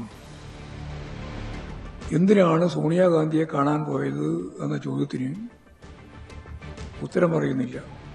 രാഹുൽ ഗാന്ധി തന്നെ പറഞ്ഞത് ഇങ്ങനെ ഒരു പ്രശ്നം അവതരിപ്പിച്ചതേ തെറ്റായി എന്നാണ്. നിയമസഭ ആരംഭിച്ചപ്പോൾ നിയമസഭയിൽ അതിന്റെ പ്രൊസീജിങ്സ് അനുസരിച്ച് ഇവർക്ക് ഉന്നയിക്കാനുള്ള അവസരമുണ്ട്. അതാണ് എല്ലാ സന്ദർഭത്തിലും പാർലമെന്ററി വ്യവസ്ഥയനുസരിച്ച് ഉന്നയിക്കുക. അടിയന്തര പ്രമേയം നൽകാതെ അസംബ്ലി തുടങ്ങിയ നിമിഷം തന്നെ പ്രതിപക്ഷ നേതാവ് അത് കലക്കാനാണ് ശ്രമിച്ചത്. മന്ത്രിമാരുൾപ്പെടെ പറഞ്ഞു, നിങ്ങൾക്ക് അടിയന്തര പ്രമേയം നൽകുക, നോട്ടീസ് കൊടുക്കാം. പക്ഷേ അടിയന്തര പ്രമേയത്തിന് നോട്ടീസ് കൊടുത്താൽ ഈ പറഞ്ഞ സോണിയാഗാന്ധിയുടെ ഉൾപ്പെടെ പ്രയാർ ഗോപാലകൃഷ്ണന്റെ കാലത്തെ സംവിധാനം ഉൾപ്പെടെ കൊടിമരം ഉൾപ്പെടെ വാജിവാഹനം ഉൾപ്പെടെ എല്ലാം ചർച്ച ചെയ്യപ്പെടുമെന്നുള്ളതുകൊണ്ട് അതിന് തയ്യാറാവാതെ അസംബ്ലി തന്നെ ഒഴിവാക്കി ഓടിപ്പോകുന്ന ചിത്രമാണ് നമ്മൾ കണ്ടത്. ശബരിമല സ്വർണ്ണക്കൊള്ളയിൽ സോണിയാഗാന്ധിയുടെ പേര് തന്നെ കൊണ്ട് പറയിപ്പിച്ചത് കോൺഗ്രസ് എന്ന മന്ത്രി വി ശിവൻകുട്ടി. സംശയ നിഴലിൽ നിൽക്കുന്നവരെ ചോദ്യം ചെയ്യാൻ പാടില്ലെന്ന നിയമമൊന്നും നാട്ടിലില്ല. സോണിയാഗാന്ധി എന്തിന് കാണാൻ പോയി എന്നതിൽ വ്യക്തത വരുത്തണമെന്നും വി ശിവൻകുട്ടി പറഞ്ഞു. ശബരിമലയിലെ സ്വർണ്ണക്കട്ട കേസിൽ കട്ടയാളും വാങ്ങിയയാളും ഒരു ഫോട്ടോഗ്രാഫിൽ പ്രത്യക്ഷപ്പെടുന്നത് കോൺഗ്രസിൻ്റെ മുൻ അധ്യക്ഷ സോണിയാഗാന്ധിയോടൊപ്പമാണ്. അടൂർ പ്രകാശ് ആൻ്റണി ഈ ഫോട്ടോഗ്രാഫിലുണ്ട്. അടൂർ പ്രകാശും പോറ്റിയും തമ്മിൽ അടുത്ത ബന്ധമാണ് ഉള്ളതെന്ന് തെളിവുകൾ തന്നെ പുറത്തു വന്നിട്ടുണ്ട്. ഇപ്പോൾ രാജ്യത്തെ വിവിധ കേസുകളിൽ സംശയം തോന്നുന്ന ആൾക്കാരെ ചോദ്യം ചെയ്യാൻ പാടില്ല എന്നുള്ളൊരു നിയമമൊന്നും രാജ്യത്ത് നിലനിൽക്കുന്നില്ല സംശയത്തിൻ്റെ അടിസ്ഥാനത്തിൽ. അതാണ് അതിൽ നമ്മൾ ആവശ്യപ്പെട്ടത്. ശബരിമലയിലെ സ്വർണ്ണക്കൊള്ള 15 കൊല്ലമായി നടക്കുന്നുവെന്ന് BJP സംസ്ഥാന അധ്യക്ഷൻ രാജീവ് ചന്ദ്രശേഖർ. പോറ്റിയെ സഹായിച്ചതിൽ സോണിയാഗാന്ധിയുമുണ്ട്. ഉണ്ണികൃഷ്ണൻ പോറ്റിയുമായുള്ള സഹകരണം എന്തായിരുന്നു എന്ന് സോണിയാഗാന്ധി പറയണം. ഉണ്ണികൃഷ്ണൻ പോറ്റിയെ പ്രോത്സാഹിപ്പിച്ചത് CPM-ഉം കോൺഗ്രസുമാണെന്നും രാജീവ് ചന്ദ്രശേഖർ പറഞ്ഞു. ഈ സ്വർണ്ണക്കൊള്ള കഴിഞ്ഞ 10 കൊല്ലമൊന്നുമല്ല, ഇത് 10-15 കൊല്ലമായിട്ട് നടക്കുന്ന കാര്യമാണ്. ഇതിന്റെ ഒരു കൃത്യമായി 100% തെളിവാണിത്. ഈ ഉണ്ണികൃഷ്ണൻ പോറ്റിനെ പ്രോത്സാഹിച്ചത് പിണറായി വിജയനും മാത്രമല്ല, കോൺഗ്രസിന്റെ മുതിർന്ന നേതാവായ സോണിയാഗാന്ധിയും ആണെന്ന് ഞങ്ങൾ ഇന്ന് പറയാൻ ആഗ്രഹിക്കുന്നു. ശബരിമല സ്വർണ്ണക്കൊള്ളയിൽ ജയിലിലായവരൊക്കെ പുറത്തു വരുന്നുവെന്ന് VD സതീശൻ. SITയുടെ മേൽ സർക്കാരിന് സമ്മർദ്ദമുണ്ടെന്ന പ്രതിപക്ഷ ആരോപണം ശരിവെക്കുന്നതാണ് നിലവിൽ പ്രതികൾക്ക് ജാമ്യം ലഭിക്കുന്ന സാഹചര്യമെന്ന് അദ്ദേഹം പറഞ്ഞു. 90 ദിവസത്തിനുള്ളിൽ കുറ്റപത്രം കൊടുത്തില്ലെങ്കിൽ സ്റ്റാറ്റ്യൂട്ടറി ജാമ്യം കിട്ടും. അത്തരത്തിൽ ഉണ്ണികൃഷ്ണൻ പോറ്റി വരെ പുറത്തിറങ്ങുമെന്നും സതീശൻ പറഞ്ഞു. ഞാൻ ഇന്നലെ പറഞ്ഞല്ലോ, SIT അതിൽ ഒരുപാട് പാളിച്ചകൾ വരുത്തിയിട്ടുണ്ട്. കാരണം 90 ദിവസത്തിനുള്ളിൽ ചാർജ് ഷീറ്റ് കൊടുത്തില്ലെങ്കിൽ സ്റ്റാറ്റ്യൂട്ടറി ആയിട്ടുള്ള ജാമ്യം കിട്ടും. സ്റ്റാറ്റ്യൂട്ടറി ആയിട്ടുള്ള ജാമ്യം ഇപ്പോൾ കിട്ടി, ഇപ്പോൾ ഉണ്ണികൃഷ്ണൻ പോറ്റി വരെ പുറത്തിറങ്ങും. അതിന് അർത്ഥം SITയുടെ മീതെ ഈ പ്രതികളെല്ലാം പുറത്തിറങ്ങുന്നതിന് വേണ്ടി സർക്കാരിന്റെ ഒരു സമ്മർദ്ദം ഉണ്ട് എന്നുള്ള ഞങ്ങളുടെ ആരോപണം ശരിവെക്കുന്നതാണ്. ഇല്ലെങ്കിൽ ഇടക്കാല ഇത് കൂടി കൊടുക്കാമായിരുന്നു, ചാർജ് ഷീറ്റ് കൊടുക്കാമായിരുന്നു, കുറ്റപത്രം കൊടുക്കാമായിരുന്നു. അതുപോലും കൊടുത്തിട്ടില്ല. ഇവര് പുറത്തിറങ്ങിയാൽ ഇപ്പോഴുള്ള പ്രശ്നം എന്താ? ഈ സ്വർണ്ണം എങ്ങോട്ടാ കൊണ്ടുപോയത്, ഈ ദ്വാരപാലക ശില്പം എവിടെയാണ് വിറ്റതെന്നുള്ളതിന്റെ എവിഡൻസ് ഒന്നും ഇതുവരെ കിട്ടിയിട്ടില്ല. ഇവര് പുറത്തു വന്നാൽ ഇവര് നശിപ്പിക്കൂലേ? തെളിവുകൾ നശിപ്പിക്കും പുറത്തു വന്നാൽ. അതുകൊണ്ടാണല്ലോ കോടതി ജാമ്യം കൊടുക്കാറുണ്ട്. ഇപ്പൊ കോടതിക്ക് പോലും നിവർത്തിയില്ല. കാരണം 90 ദിവസത്തിനുള്ളിൽ കുറ്റപത്രം കൊടുത്തില്ലെങ്കിൽ ജാമ്യം കൊടുക്കണമെന്നുള്ള സുപ്രീം കോടതിയുടെ ഡയറക്ഷനല്ലേ. കോട്ടയം ചങ്ങനാശ്ശേരിയിൽ കന്യാസ്ത്രീയോട് ലൈംഗിക അതിക്രമം നടത്തിയ ആൾ പിടിയിൽ. ചങ്ങനാശ്ശേരിയിലെ സ്വകാര്യ ആശുപത്രിയിലായിരുന്നു സംഭവം. ആശുപത്രിയിലെ മുൻ HR മാനേജർ പൊൻകുന്നം സ്വദേശി ജോസഫ് തോമസ് ആണ് പിടിയിലായത്. ഫോൺ വഴി ലൈംഗിക ആവശ്യം ചോദിച്ചു എന്നും കയറി പിടിക്കാൻ ശ്രമിച്ചുവെന്നുമാണ് പരാതി. ചങ്ങനാശ്ശേരി ചെത്തിപ്പുഴയിലുള്ള സ്വകാര്യ ആശുപത്രിയിലാണ് ഈ സംഭവം ഉണ്ടാകുന്നത്. അവിടെയുള്ള കന്യാസ്ത്രീക്കെതിരെയാണ് ഈ ഒരു അതിക്രമം ഉണ്ടായത്. ജോസഫ് തോമസ് എന്ന പൊൻകുന്നംകാരനാണ്, അവിടുത്തെ HR മാനേജറാണ്. ഇയാൾക്കെതിരെ നിരവധി പരാതികൾ ഉണ്ടായിരുന്നു. ഇതിനെ തുടർന്ന് സഭാ നേതൃത്വം ഉൾപ്പെടെ ഇടപെട്ട ആശുപത്രി മാനേജ്മെന്റ് ഇയാളെ പുറത്താക്കുന്ന നടപടി ഉണ്ടായിരുന്നു. ഇതിന് പിന്നാലെയാണ് പിന്നെയും ഈ കന്യാസ്ത്രീയെ ശല്യപ്പെടുത്തുന്ന നിലയിലേക്ക് കാര്യങ്ങൾ എത്തിയത്. കന്യാസ്ത്രീയുടെ മുകളിലുള്ള ഉദ്യോഗസ്ഥൻ എന്ന നിലയിൽ അടിയന്തരമായി ഒരു മീറ്റിംഗിന് പങ്കെടുക്കണമെന്ന് ആവശ്യപ്പെട്ടുകൊണ്ട് വീഡിയോ കോളിൽ ഇയാൾ വിളിച്ചു. ആ സമയത്ത് പക്ഷേ കന്യാസ്ത്രീ മഠത്തിലെ മെസ്സിൽ ഉണ്ടായിരുന്ന സമയമായിരുന്നു. അതുകൊണ്ട് തന്നെ കന്യാസ്ത്രീ തിരുവസ്ത്രമായിരുന്നില്ല അണിഞ്ഞിരുന്നത്. പക്ഷേ ഇത് ഇയാൾ വീഡിയോയിൽ റെക്കോർഡ് ചെയ്യുകയും തുടർന്ന് ഇത് പുറത്ത് കാണിക്കും എന്ന് ഭീഷണിപ്പെടുത്തിക്കൊണ്ട് വീണ്ടും ലൈംഗിക ആവശ്യം ഉന്നയിക്കുകയുമായിരുന്നു. ഇതിന് പൂർണ്ണമായും തിരസ്കരിച്ച് നിൽക്കുന്ന കന്യാസ്ത്രീയെ പലതവണ ഭീഷണിപ്പെടുത്തുന്ന നിലയിലേക്ക് കാര്യങ്ങളെത്തി. ഇതോടെയാണ് സഭാ നേതൃത്വത്തിന് കന്യാസ്ത്രീ പരാതിപ്പെട്ടത്. തുടർന്ന് ചങ്ങനാശ്ശേരി അതിരൂപതയുടെ ഭാഗത്തു നിന്നാണ് ഇങ്ങനെ ജീവനക്കാരോട് മോശമായി പെരുമാറുന്നുവെന്ന് ചൂണ്ടിക്കാണിച്ചുകൊണ്ട് പരാതി നൽകിയത്. എന്തായാലും ഈ പരാതിയിൽ മേലാണ് തുടർന്ന് അന്വേഷണം നടക്കി ഇയാളെ അറസ്റ്റ് ചെയ്യുകയും ചെയ്തത്. ഇയാൾ പലരോടും മറ്റ് ജീവനക്കാരോടും മോശമായി പെരുമാറിയിട്ടുണ്ട് എന്ന ആക്ഷേപം നിലനിൽക്കുന്നുണ്ട്. പക്ഷെ മറ്റു പരാതികളൊന്നും തന്നെ ഇതുവരെ ഉയർന്നു വന്നിട്ടില്ല. ഇയാൾ തികഞ്ഞ മദ്യപാനിയായിരുന്നു. ഒരു ഡി അഡിക്ഷൻ സെന്ററിൽ നിന്നാണ് ഇയാളെ പോലീസ് അറസ്റ്റ് ചെയ്യുന്നത് എന്നാണ് നമുക്ക് മനസ്സിലാക്കുന്നത്. ഒരാഴ്ച മുൻപാണ് ഈ ആശുപത്രിയിൽ നിന്ന് ഇയാളെ പുറത്താക്കുന്നത്. എന്തായാലും വളരെ ഞെട്ടിക്കുന്ന ഒരു സംഭവമായി ഇത് മാറുകയാണ്.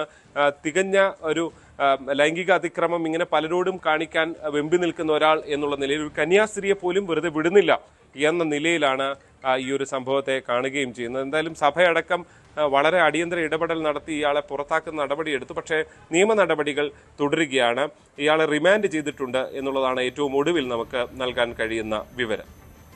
പത്തനംതിട്ട തിരുവല്ല കുറ്റൂരിൽ നവജാത ശിശുവിനെ ഉപേക്ഷിച്ച നിലയിൽ കണ്ടെത്തി. തിരുവല്ല കുറ്റൂർ റെയിൽവേ ക്രോസിന് സമീപത്തെ വീടിനോട് ചേർന്നുള്ള ചായക്കടയ്ക്ക് മുന്നിലാണ് കുഞ്ഞിനെ ഉപേക്ഷിച്ചത്.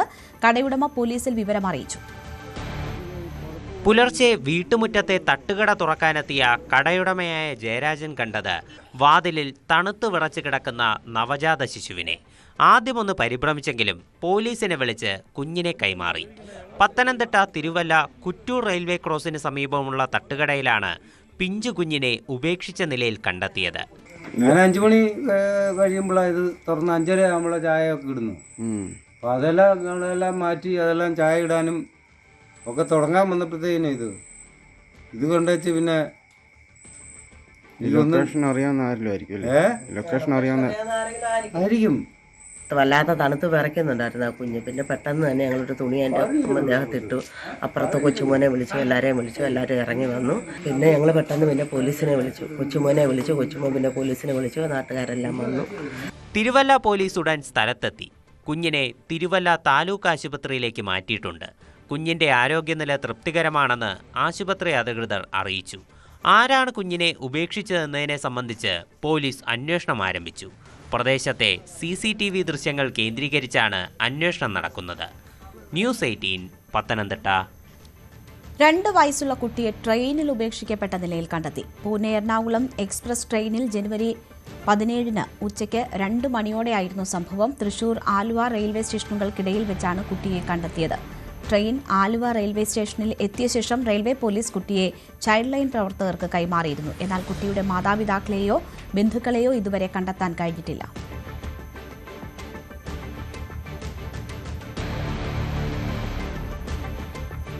പ്രധാനമന്ത്രിയെ സ്വീകരിക്കാൻ BJP മേയർ എത്താത്തത് വീണ്ടും പരാമർശിച്ച് മന്ത്രി വി ശിവൻകുട്ടി.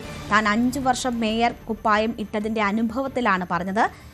രാജേഷ് മേയർ കുപ്പായം ഇട്ടിട്ട് ചുരുങ്ങിയ സമയമേ ആയിട്ടുള്ളൂവെന്നും ശിവൻകുട്ടി പറഞ്ഞു. രാജേഷ് മേയറുടെ വസ്ത്രം ഇട്ടിട്ട് 1 മാസമല്ലായുള്ളൂ. ഞാൻ 5 വർഷം മേയറുടെ വസ്ത്രം ഇട്ടിൻ്റെ അനുഭവത്തിൻ്റെ അടിസ്ഥാനത്തിലാണ് ഞാൻ പറഞ്ഞത്. അതുകൊണ്ട് അറിവില്ലായ്മ കൊണ്ട് പറഞ്ഞെന്നുള്ള രാജേഷിൻ്റെ വാദം തെറ്റാണ്. പ്രധാനമന്ത്രിയെ വിമാനത്താവളത്തിൽ സ്വീകരിക്കാൻ പോകാത്ത സംഭവത്തിൽ മന്ത്രി വി ശിവൻകുട്ടിക്ക് മറുപടിയുമായി തിരുവനന്തപുരം നഗരസഭാ മേയർ VV രാജേഷ്. എയർപോർട്ടിൽ പോയിരുന്നുവെങ്കിൽ 40 വാഹനങ്ങളുടെ പിന്നിലായിരിക്കും തന്റെ വാഹനം. പ്രധാനമന്ത്രി വേദിയിൽ കയറിയാൽ പിന്നീട് ആരെയും കയറ്റിവിടില്ല. ശിവൻകുട്ടി നിയമസഭയിൽ നടത്തിയ പ്രോട്ടോകോൾ കണ്ടതാണ്. മോദി മടങ്ങിയപ്പോൾ R ശ്രീലേഖ മാറി നിന്നതിൽ മുൻ പോലീസ് മേധാവി എന്ന നിലയിൽ അവർ തന്നെ പക്വമായി മറുപടി നൽകിയിട്ടുണ്ടെന്നും രാജേഷ് പറഞ്ഞു. പ്രധാനമന്ത്രിയുടെ വാഹനം, അതിൻ്റെ മുൻപിലും പിൻപിലുമായിട്ട് അദ്ദേഹത്തിൻ്റെ സുരക്ഷാ വാഹനങ്ങൾ, അത് മിനിമം ഒരു 15 വാഹനങ്ങൾ കാണും. അദ്ദേഹത്തിൻ്റെ സുരക്ഷാ വാഹനം, ഈ ബോംബ് സ്ക്വാഡൊക്കെ ഉൾപ്പെടെ. ഗവർണറുടെ സുരക്ഷാ വാഹനം ഒരു 10 വാഹനം അതുണ്ടാകും. മുഖ്യമന്ത്രിയുടെ വാഹനത്തോടൊപ്പം മിനിമം ഒരു 15 മുതൽ 20 വരെ വാഹനങ്ങൾ, സുരക്ഷാ വാഹനങ്ങളുണ്ടാവും. ഇനി ഞാൻ എയർപോർട്ടിൽ പോയിരുന്നെങ്കിൽ മേയറുടെ വാഹനം വരാൻ പോകുന്നത് മുഖ്യമന്ത്രിയുടെയും സുരക്ഷാ വാഹനത്തിൻ്റെ, അതായത് ആംബുലൻസ് കഴിഞ്ഞിട്ട്, മോട്ടോർ കേഡിൽ ആംബുലൻസ് കഴിഞ്ഞിട്ടാണ് മേയർക്ക് വരാൻ പറ്റുന്നത്. അപ്പോൾ പ്രധാനമന്ത്രി കഴിഞ്ഞ് ഏകദേശം ഒരു 40ാമത്തെ വാഹനമായിട്ടായിരിക്കും മേയറുടെ വാഹനം വരുന്നത്. അതിനർത്ഥം പ്രധാനമന്ത്രി ഓവർബ്രിഡ്ജിൽ റോഡ് ഷോയ്ക്ക് ഇറങ്ങുമ്പോഴേക്കും മേയർ നിൽക്കുന്നത് PMGയിലായിരിക്കും. പിന്നീട് അങ്ങോട്ട് വാഹനം വിടുകയില്ല. അപ്പോൾ PMG മുതൽ പുത്തരിക്കണ്ടം വരെ ഞാൻ നടന്നു പോകേണ്ടി വരും. പിന്നെ പ്രധാനമന്ത്രിയും പ്രസിഡന്റും വേദിയിൽ കയറി കഴിഞ്ഞാൽ മറ്റാരെയും വേദിയിൽ കയറ്റുകയില്ല. അപ്പോൾ എനിക്ക് എയർപോർട്ടിൽ പോയി കഴിഞ്ഞാൽ പ്രധാനമന്ത്രി പുത്തരിക്കണ്ടത്ത് പ്രസംഗിക്കുമ്പോൾ ഞാൻ PMGയിൽ നിന്ന് മൊബൈലിൽ കാണേണ്ടി വരും. അപ്പോൾ അതിനേക്കാളും തിരുവനന്തപുരത്തിനും അതുപോലെ തന്നെ 2ാമത്തെ പരിപാടി BJPയുടെ രാഷ്ട്രീയ പരിപാടിയായിരുന്നു. BJPക്കും മേയർ എന്നുള്ള നിലയ്ക്ക് എനിക്കും കൂടുതൽ കാര്യങ്ങൾ ഗുണപ്പെടുന്നത് പ്രധാനമന്ത്രിയോടൊപ്പം 2-2.5 മണിക്കൂർ പുത്തരിക്കണ്ടത്തിലെ വേദിയിൽ ചെലവഴിച്ചതുകൊണ്ടാണ്. അങ്ങനെ തലേ ദിവസം പാർട്ടിയുടെ ഉന്നത തലത്തിൽ ചർച്ച ചെയ്ത് മേയറുമായി ആശയവിനിമയം നടത്തിയതിന് ശേഷമാണ് മേയർ പ്രധാനമന്ത്രിയെ പുത്തരിക്കണ്ട മൈതാനം സ്വീകരിക്കാം. അല്ല, പ്രോട്ടോകോള് ഇവർ പ്രതിപക്ഷത്തായിരുന്നപ്പോൾ നിയമസഭയിൽ നടന്ന പ്രോട്ടോകോളൊക്കെ ഞാൻ പറയണോ? ഞാനത് അദ്ദേഹം പറയുന്നതൊക്കെ ഞാൻ ആസ്വദിക്കുകയാണ്. വളരെ പക്വതയോടെ വ്യക്തമായിട്ട് ഒരു മുതിർന്ന പോലീസ് ഉദ്യോഗസ്ഥ എന്നുള്ള നിലയ്ക്ക് വളരെ നന്നായിട്ട് ആ ക്ലാരിഫിക്കേഷൻ ശ്രീലേഖ ചേച്ചി തന്നെ തന്നിട്ടുണ്ട്. ക്ഷണിച്ചതനുസരിച്ചിട്ടാണ് ഞങ്ങളൊക്കെ തന്നെ ആ പരിപാടിയിൽ ശ്രീലേഖ ചേച്ചി ഉൾപ്പെടെ പറഞ്ഞല്ലോ, ഇരിപ്പിടം വേദിയിൽ കിട്ടിയത് ക്ഷണിച്ചിട്ടാണ്. അതിനുശേഷം പ്രധാനമന്ത്രിയുടെ അടുത്തേക്ക് അവരെന്തും ചെയ്ത സീറ്റിൽ തന്നെ നിന്നു. അതിൻ്റെ ക്ലാരിഫിക്കേഷൻ അവർ തന്നെ തന്നല്ലോ. പ്രധാനമന്ത്രിയുടെ സന്ദർശനത്തിൽ ഒരു പ്രഖ്യാപനവും ഉണ്ടായില്ലെന്ന് MV ഗോവിന്ദന്റെ പരിഹാസം. കൊട്ടിഘോഷിച്ചു കൊണ്ടുവന്ന പ്രധാനമന്ത്രി തിരുവനന്തപുരം സന്ദർശിച്ചു മടങ്ങി. ചൂരൽമല പുനരധിവാസത്തെക്കുറിച്ച് ഒരക്ഷരം മിണ്ടിയില്ലെന്നും MV ഗോവിന്ദൻ കുറ്റപ്പെടുത്തി. പ്രധാനമന്ത്രി വന്നു എന്നുള്ളതും പ്രധാനമന്ത്രി രാഷ്ട്രീയമായ ഒരു പ്രസംഗം നടത്തി പോവുകയും ചെയ്തു എന്നുള്ളതും എല്ലാവർക്കും അറിയാം. ചൂരൽമല ദുരന്തമുണ്ടായപ്പോൾ അവിടെ എത്തിയ പ്രധാനമന്ത്രി തിരിച്ചു പോകുന്നതിന് ശേഷവും കേരളത്തിലെ ജനങ്ങളുടെ പ്രതീക്ഷ ദുരന്തവുമായിട്ട് ബന്ധപ്പെട്ട് എന്തെങ്കിലും സാമ്പത്തിക സഹായം കേന്ദ്ര ഗവൺമെന്റിന്റെ ഭാഗത്തുനിന്ന് പ്രധാനമന്ത്രി തന്നെ നേരിട്ട് സന്ദർശിച്ച പശ്ചാത്തലത്തിൽ ലഭിക്കുമെന്നായിരുന്നു. ഒന്നും ലഭിച്ചില്ല എന്നുള്ള അനുഭവം നമ്മുടെ മുമ്പിലുണ്ട്. അതേപോലെയുള്ള ഒരു അനുഭവമാണ് കൊട്ടിഘോഷിച്ച് കൊണ്ടുവന്ന ഇന്ത്യൻ പ്രധാനമന്ത്രി തിരുവനന്തപുരം സന്ദർശിച്ച് ഒരു കാര്യവും പ്രഖ്യാപിക്കാതെ വികസനത്തിന്റെ കാര്യം മിണ്ടാതെ ഒരു രാഷ്ട്രീയ പ്രസംഗം നടത്തി പോകുന്ന നില ഉണ്ടായിട്ടുള്ളത്. അത് വലിയ രീതിയിലുള്ളൊരു കബളിപ്പിക്കൽ പ്രസ്ഥാനമായിട്ട് മാറി എന്ന് ജനങ്ങൾ ഇപ്പോഴും മനസ്സിലാക്കുകയാണ്. സോണിയാഗാന്ധിക്കെതിരെ അധിക്ഷേപ പരാമർശവുമായി ഡിവൈഎഫ്ഐ നേതാവ്. യൂത്ത് കോൺഗ്രസ് പോലീസിൽ പരാതി നൽകി. കോഴിക്കോട് മുക്കത്തായിരുന്നു സംഭവം. ശബരിമല സ്വർണ്ണപ്പാളി വിഷയത്തിൽ കാരശ്ശേരി കാരമൂല നാട്ടുകൂട്ടം എന്ന വാട്സപ്പ് ഗ്രൂപ്പിലാണ് ഡിവൈഎഫ്ഐ നേതാവ് പുഷ്കിൻ കാരമുള്ള സോണിയാഗാന്ധിയെയും അടൂർ പ്രകാശിനെയും അധിക്ഷേപിച്ച് ഓഡിയോ മെസ്സേജ് അയച്ചത്. ഇയാൾക്കെതിരെ IT ആക്ട് പ്രകാരം കേസെടുക്കണമെന്നാണ് യൂത്ത് കോൺഗ്രസിന്റെ ആവശ്യം. തദ്ദേശ തെരഞ്ഞെടുപ്പ് തോൽവിക്ക് പിന്നാലെ മുക്കം നഗരസഭാ മണ്ഡലം കമ്മിറ്റിയിൽ അഴിച്ചുപണി. രാജിവെച്ച മണ്ഡലം പ്രസിഡന്റ് മധു മാസ്റ്റർക്കു പകരം മുൻ മുക്കം ബ്ലോക്ക് കോൺഗ്രസ് കമ്മിറ്റി സെക്രട്ടറിയും INTUC സംസ്ഥാന ഓർഗനൈസിംഗ് സെക്രട്ടറിയുമായ നിഷാബ് മുല്ലോളിയെ ചുമതലയേൽപ്പിച്ചു. തെരഞ്ഞെടുപ്പ് തോൽവി വിശകലനം ചെയ്യാൻ കോഴിക്കോട് DCC അന്വേഷണ കമ്മീഷനെ ചുമതലപ്പെടുത്തിയിരുന്നു. ഇതിന് പിന്നാലെയാണ് പാർട്ടിയിലെ മാറ്റങ്ങൾ. തിരുവനന്തപുരം അമ്പൂരി പഞ്ചായത്ത് മെമ്പർ സീന റാണിയുടെ വീടിന് നേരെ ആക്രമണം. ഇന്നലെ രാത്രിയായിരുന്നു സംഭവം. വീടിന് മുന്നിൽ നിർത്തിയിട്ടിരുന്ന ബൈക്കും അക്രമികൾ കത്തിച്ചു. കണ്ടംതിട്ട വാർഡ് മെമ്പർ സീന റാണിയുടെ വീടിന് നേരെയായിരുന്നു ആക്രമണം നടന്നത്. സംഭവത്തിൽ ഒരാൾ നെയ്യാർഡാം പോലീസിന്റെ പിടിയിലായി.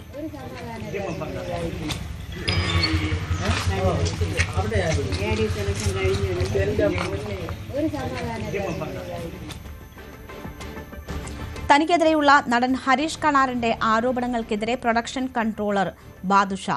ARM സിനിമയിൽ നിന്ന് ഒഴിവാക്കപ്പെടാൻ കാരണം ഹരീഷ് തന്നെയാണെന്ന് വാദം. ചിത്രത്തിലെ വേഷത്തിന് ഹരീഷ് 5 ലക്ഷം രൂപ നൽകാമെന്ന് പറഞ്ഞിരുന്നു. ചിത്രത്തിലെ വേഷത്തിന് ഹരീഷിന് 5 ലക്ഷം രൂപ നൽകാമെന്ന് പറഞ്ഞിരുന്നു. എന്നാൽ 15 ലക്ഷം വേണമെന്ന് നടൻ ആവശ്യപ്പെട്ടു. തുടർന്ന് സംവിധായകൻ വിളിച്ചിട്ട് ഫോൺ എടുത്തില്ല എന്നും ബാദുഷ പറയുന്നു. ഹരീഷ് കണാറിന് 50 ദിവസമായിരുന്നു ആ സിനിമയിലോട്ട് എനിക്ക് ആവശ്യം. ഹരീഷ് കണാറിന് 50 ദിവസം ഡേറ്റ് അയച്ചു കൊടുക്കുകയും 5 ലക്ഷം രൂപയെ നമുക്ക് ശമ്പളം തരാൻ ഉണ്ടാവുള്ളൂ എന്ന് അറിയിച്ചപ്പോൾ അദ്ദേഹത്തിൻ്റെ അത് പോരാ, ഒരു മിനിമം ഒരു 15 ലക്ഷമെങ്കിലും വേണം എന്നാവശ്യപ്പെട്ടതിൻ്റെ അടിസ്ഥാനത്തിൽ പ്രൊഡ്യൂസറാണ് അദ്ദേഹത്തിനെ ആ സിനിമയിൽ നിന്ന് മാറ്റിയത്. ഡോക്ടർ സക്കറിയ തോമസ് എന്ന് പറഞ്ഞ പ്രൊഡ്യൂസറാണ് അദ്ദേഹത്തെ ആ സിനിമയിൽ നിന്ന് മാറ്റിയിട്ട് പകരം നമ്മുടെ ഇതിൽ വരാൻ പറ്റുന്ന ഒരു ആർട്ടിസ്റ്റിനെ കൊണ്ടുപോകാ എന്ന് ഡയറക്ടറോട് പറയുകയും ഡയറക്ടർ എന്നിട്ട് പ്രൊഡ്യൂസറോട് പറയും ഞാനൊന്ന് പുള്ളിയെ വിളിച്ച് സംസാരിക്കട്ടെ, എനിക്ക് കുഞ്ഞിരാമായണം പോലുള്ള ബന്ധമാണ് അയാളുമായിട്ടെന്ന് പറഞ്ഞിട്ട് ഡയറക്ടർ അന്ന് രാത്രി പല പ്രാവശ്യം വിളിച്ചിട്ട് ഇദ്ദേഹം ഫോൺ എടുത്തില്ല. അതിൻ്റെ അടിസ്ഥാനത്തിലാണ് പുള്ളിക്ക് ആ പടം നഷ്ടപ്പെട്ടതും മറ്റൊരു ആർട്ടിസ്റ്റിനെ പടത്തിലോട്ട് കാസ്റ്റ് ചെയ്തു.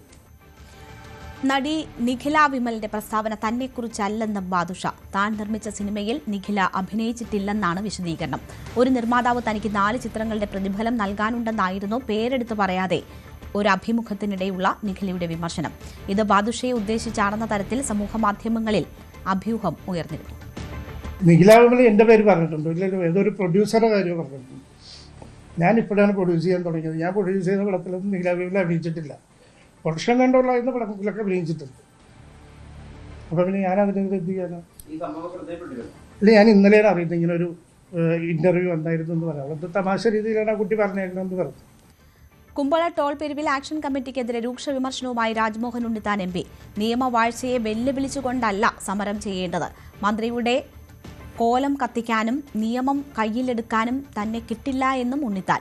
കൂടിയാലോചന നടത്താതെ ചില വ്യക്തികൾ കോടതിയിൽ പോയതാണ് തിരിച്ചടിയായതെന്നും ഉണ്ണിത്താൻ ന്യൂസ് 18നോട് പറഞ്ഞു. കേന്ദ്രമന്ത്രി നിതിൻ ഗഡ്കരിയെ രാജ്മോഹൻ ഉണ്ണിത്താൻ പുകഴ്ത്തുകയും ചെയ്തു.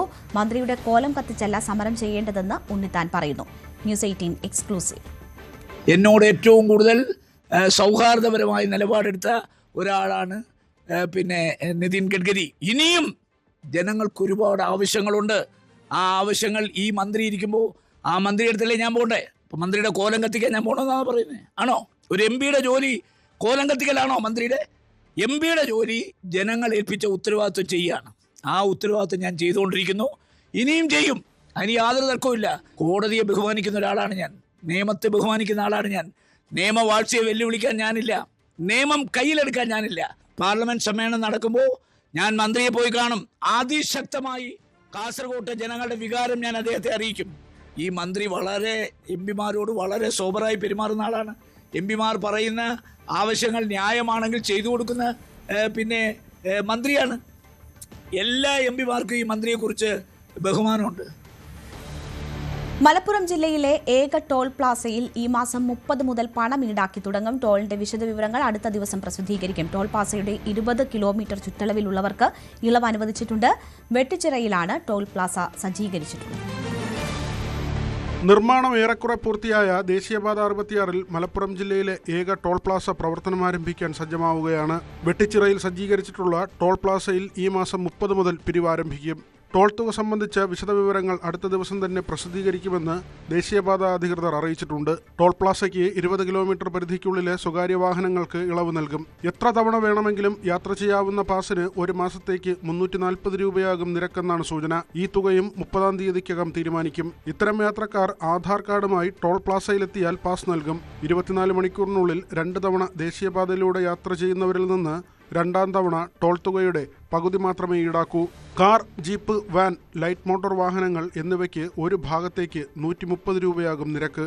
ഇടിമൂഴിക്കൽ ചാവക്കാട് റീച്ചിൽ മലപ്പുറം ജില്ലയിലെ പുത്തനത്താണിക്കും വളാഞ്ചേരിക്കുമിടയിലെ വെട്ടിച്ചിറയിലാണ് ടോൾ പ്ലാസ സ്ഥിതി ചെയ്യുന്നത്. അതേസമയം കൂരിയാട് തകർന്നു വീണ ദേശീയപാത പുനരുദ്ധാരണ പ്രവൃത്തികൾ അതിവേഗം പുരോഗമിക്കുകയാണ്. ഫെബ്രുവരി പകുതിയോടെ നിർമ്മാണം പൂർത്തിയാകുമെന്ന് ദേശീയപാത അധികൃതർ അറിയിച്ചു. ന്യൂസ് 18 തിരൂർ.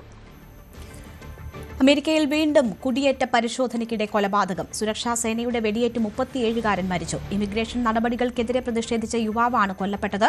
ഒരു മാസത്തിനിടെ സമാനമായ രീതിയിൽ നടക്കുന്ന 2ാമത്തെ കൊലപാതകമാണ് ഇത്. സേനയ്ക്കെതിരെ ജനം പ്രതിഷേധവുമായി തെരുവിലിറങ്ങി. യുഎസിന്റെ ചരിത്രത്തിലെ ഏറ്റവും വലിയ ഇമിഗ്രേഷൻ നടപടികളെന്ന പേരിലാണ് അനധികൃത കുടിയേറ്റക്കാരെ നാടുകടത്താനുള്ള നീക്കം ട്രംപ് ഭരണകൂടം ആരംഭിച്ചത്. ഇതിന്റെ ഭാഗമായി കഴിഞ്ഞ ഏതാനും മാസങ്ങളായി വിവിധ നഗരങ്ങളിൽ ഹോംലാൻഡ് സെക്യൂരിറ്റി ഫോഴ്സിന്റെ പരിശോധനകൾ വ്യാപകമാക്കിയിരുന്നു. കുടിയേറ്റ പരിശോധനകൾക്കെതിരെ പ്രതിഷേധമുയർത്തുന്നതിനിടെയാണ് മിനിയോപോളിസ് നഗരത്തിൽ 37കാരനായ യുവാവ് കൊല്ലപ്പെട്ടത്. സുരക്ഷാസേന ഇയാളുടെ കൈവശമുണ്ടായിരുന്ന തോക്ക് പിടിച്ചെടുത്ത് വെടിയുതിർക്കുകയായിരുന്നുവെന്നാണ് ദൃക്സാക്ഷികളുടെ വാദം. സംഭവത്തിന്റെ ദൃശ്യങ്ങളും പുറത്തു വന്നിട്ടുണ്ട്.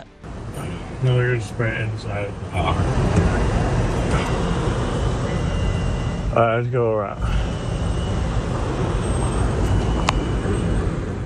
ICU നഴ്സായിരുന്ന അലക്സ് ജെഫ്രി പ്രെറ്റിയാണ് മരിച്ചത്. ഇയാൾ US പൗരനാണ്. സംഭവത്തിന് പിന്നാലെ ജനങ്ങൾ സേനയ്ക്കെതിരെ പ്രതിഷേധവുമായി തെരുവിലിറങ്ങി. ആയുധധാരികളായ ഉദ്യോഗസ്ഥരെ നഗരത്തിൽ നിന്ന് പിൻവലിക്കണമെന്നാണ് ആവശ്യം. പ്രതിഷേധക്കാരെ പോലീസ് കണ്ണീർവാതക ഷെല്ലുകൾ ഉപയോഗിച്ച് തുരത്തി. വരും ദിവസങ്ങളിലും സമാനമായ പ്രതിഷേധങ്ങൾ തുടർന്നേക്കുമെന്നാണ് സൂചന. യുവാവിന്റെ മരണത്തിൽ മിനിയോപോളിസ് ഗവർണറായ ടീം വാട്സ് പ്രതിഷേധം രേഖപ്പെടുത്തി.